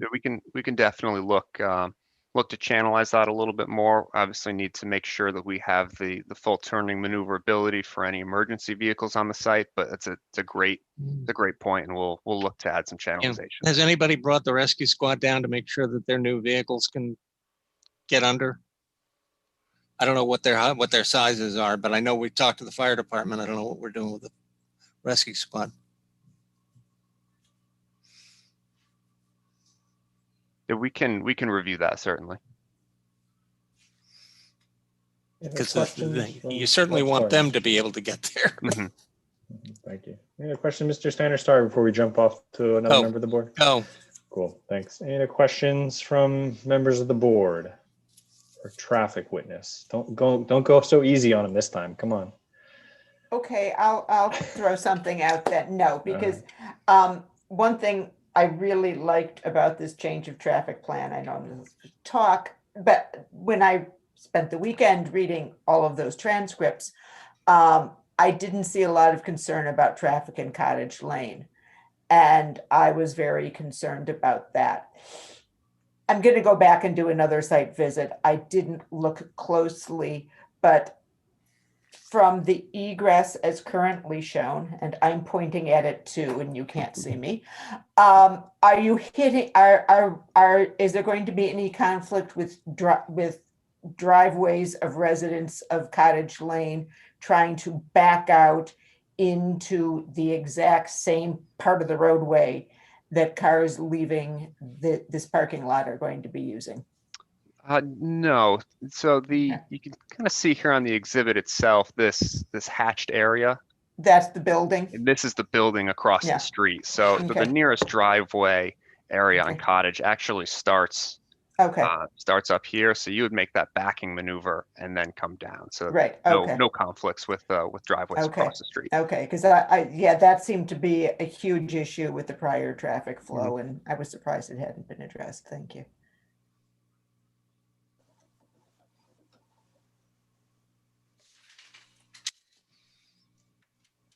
Mr. Chairman, this is Ed Snikes. I just thought of something. Go ahead, Ed. The 18-foot driveway width change, is that going to occur on both Cottage Lane as well as Orchard? Or is that just for the overflow parking area?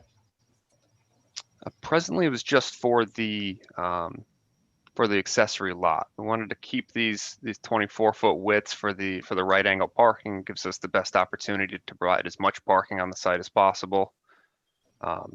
So it would just be for the overflow lot, is my understanding. That is correct. Okay, thank you. I didn't know if it made sense at the Cottage Lane exit to reduce the width, but that's obviously you have to look at turning movements and things of that nature. So Yeah, not having the ability to design it right here in front of you, I suspect that width will be reduced just to channelize that movement a little bit, but I can't specify by how much at this point. thank you. Nothing further. Okay. Any other questions from members of the board?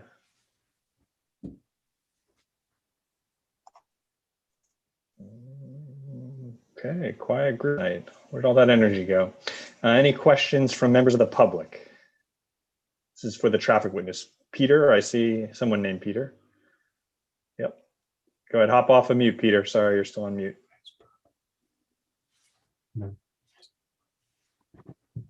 Try it again. You're still on mute, Peter.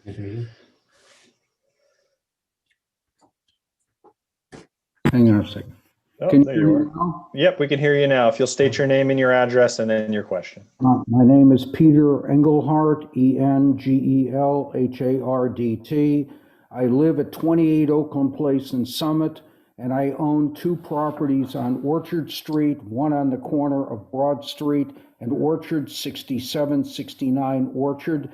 And on the right side, I own probably the largest property in that block, which is 66 Orchard Street. My question to the traffic engineer is that because of the pressure.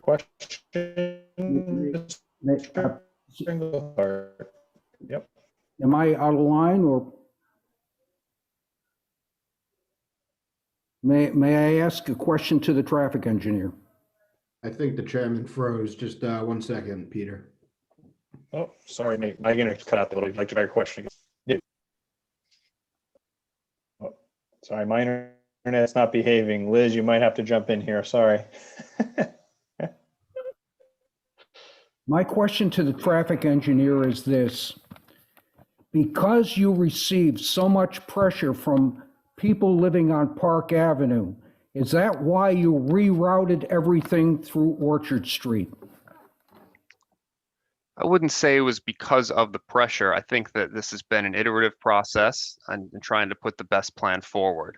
In this case, the reorientation of the drive aisle to align with the long, the long edge of the quasi rectangle shaped property provides much better option as far as parking provided on site, as well as having access to what I would consider to be the two lesser travel roadways of the three that front the site.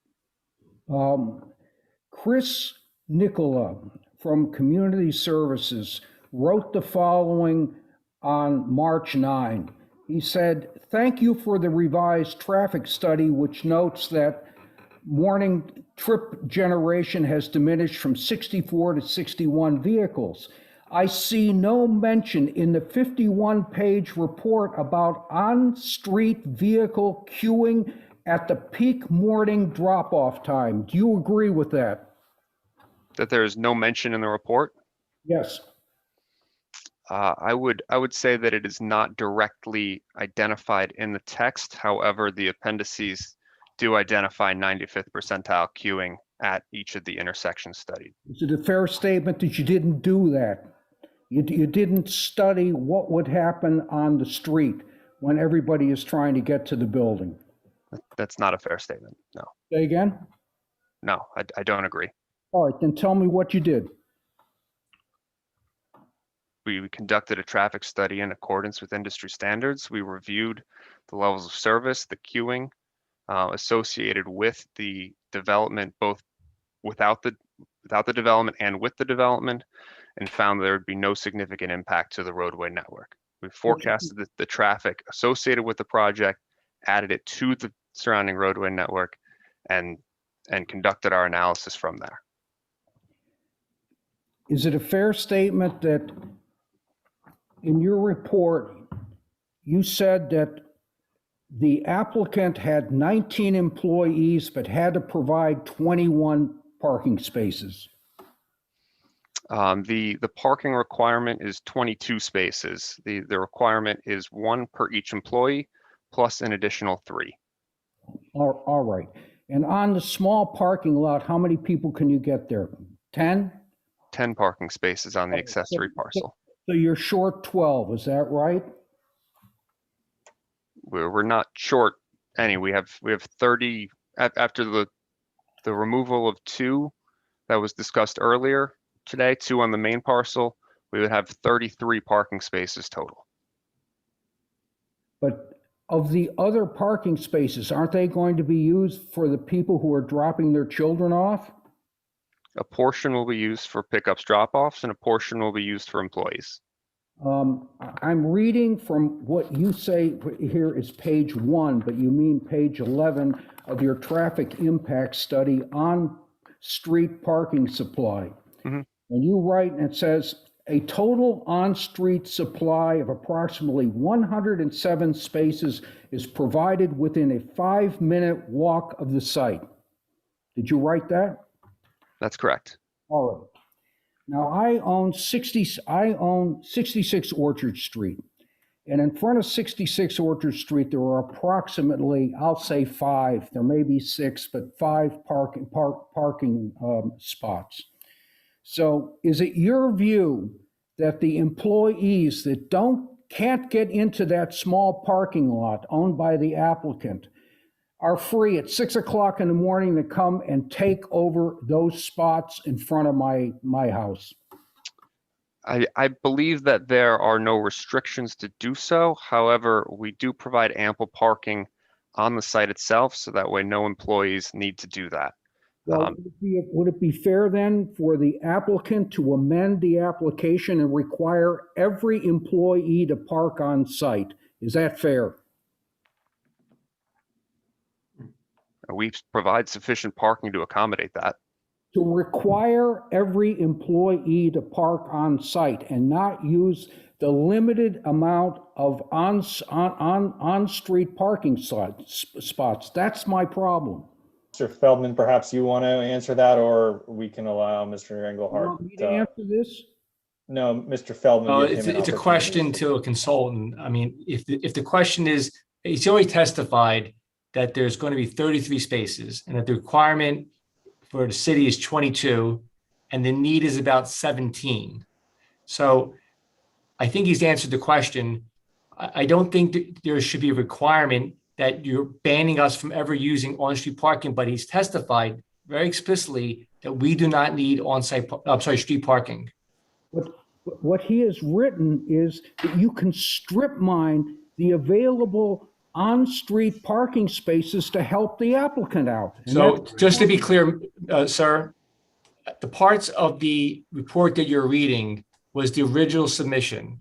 And admittedly, at that time, part of our parking needs were being met through showing the ability to park on the street. But since we have the revised plan, we've now testified that based upon the parking spaces that we're providing on site, which is now at 33, we're more than comfortable that we don't need off-site parking. And Mr. Korak has not testified tonight as to the availability of off-site parking. And we're not relying upon the prior testimony or anything in the report about that. So while we admit it's in the record, we're willing to have you exclude that from the record because we're not relying upon any of that prior testimony concerning the availability of street parking. So if I can sum it up very simply, it's 6 o'clock in the morning and your employees are arriving. You're saying that there will be no employees parking in front of my property. At 6 o'clock, we guarantee it. You guarantee it? And will you put that in your submission and require every employee to park on site? I don't know if we're willing to ever at any point in time say that, but certainly at 6 o'clock in the morning, we can guarantee that. We can make that a condition. Why are you afraid?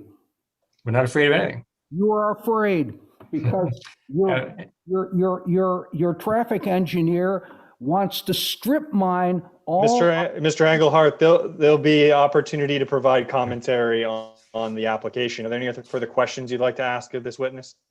If there's a concern about that time of the morning, we certainly would consider a condition related to that.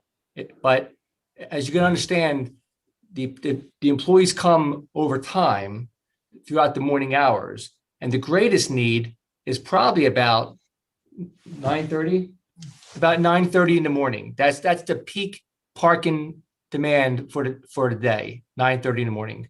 All I'll tell you is I've owned property there for over 30 years. There's not enough parking, on-street parking as it is right now. You're going to hurt the neighborhood badly by Mr. Engelhardt, there'll be an opportunity for you to provide your opinion on the application, and there'll be another at least one more hearing for Mr. Feldman and the applicant to provide additional testimony to address this further if they deem it appropriate.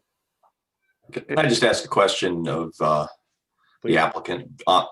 Along that point, I think Mr. Engelhardt raises an interesting one, because I think this plan, is far superior to the previous plan in the parking it provides. And it seems logical that employees would use the parking that's been provided, but might go a long way towards addressing these concerns if the applicant were willing to stipulate to a condition that employees would be required to park on site if parking were available, something along those lines.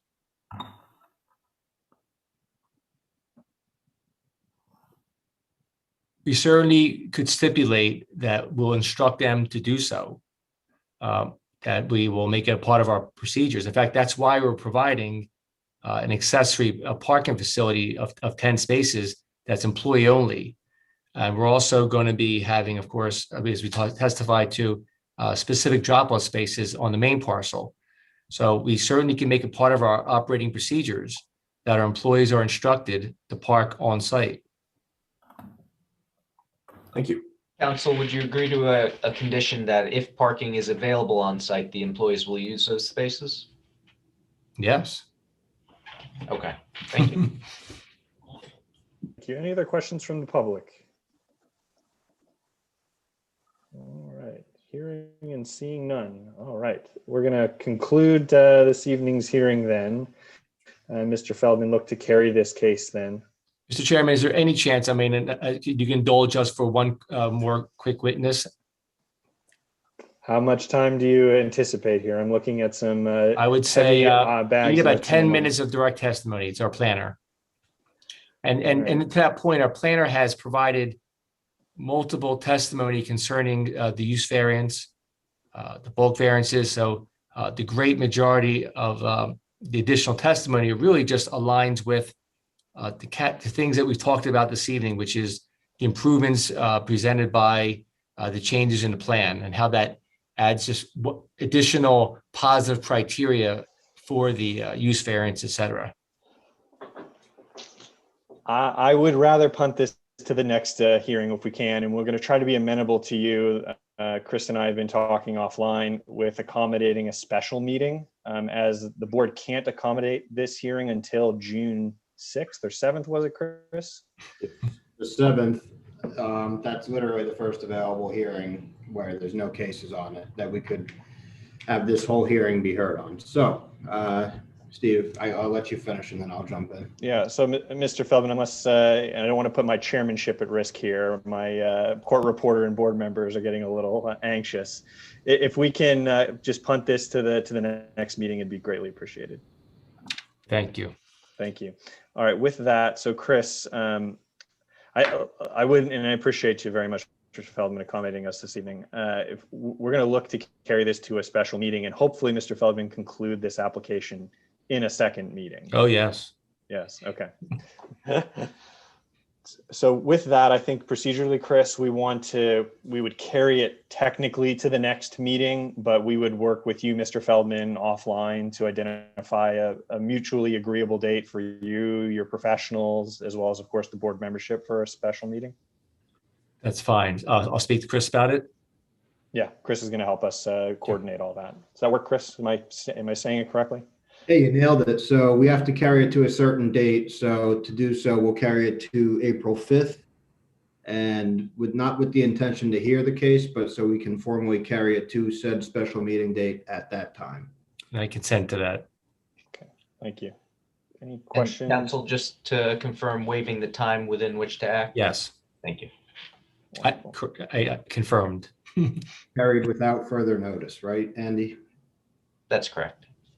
Okay. Okay, so when we need a motion and a second, Chris, for this? Correct. All right, so So we have a moved. motion. All right, Mr. Steiner Seconds. motions, Ms. Toth seconds. Right, all in favor? Aye, Aye. Hi. Any opposed? Seeing none. excellent. All right, thank you, Mr. Feldman. Thank you, board members. Chris, do we have Thank any administrative items to address this evening?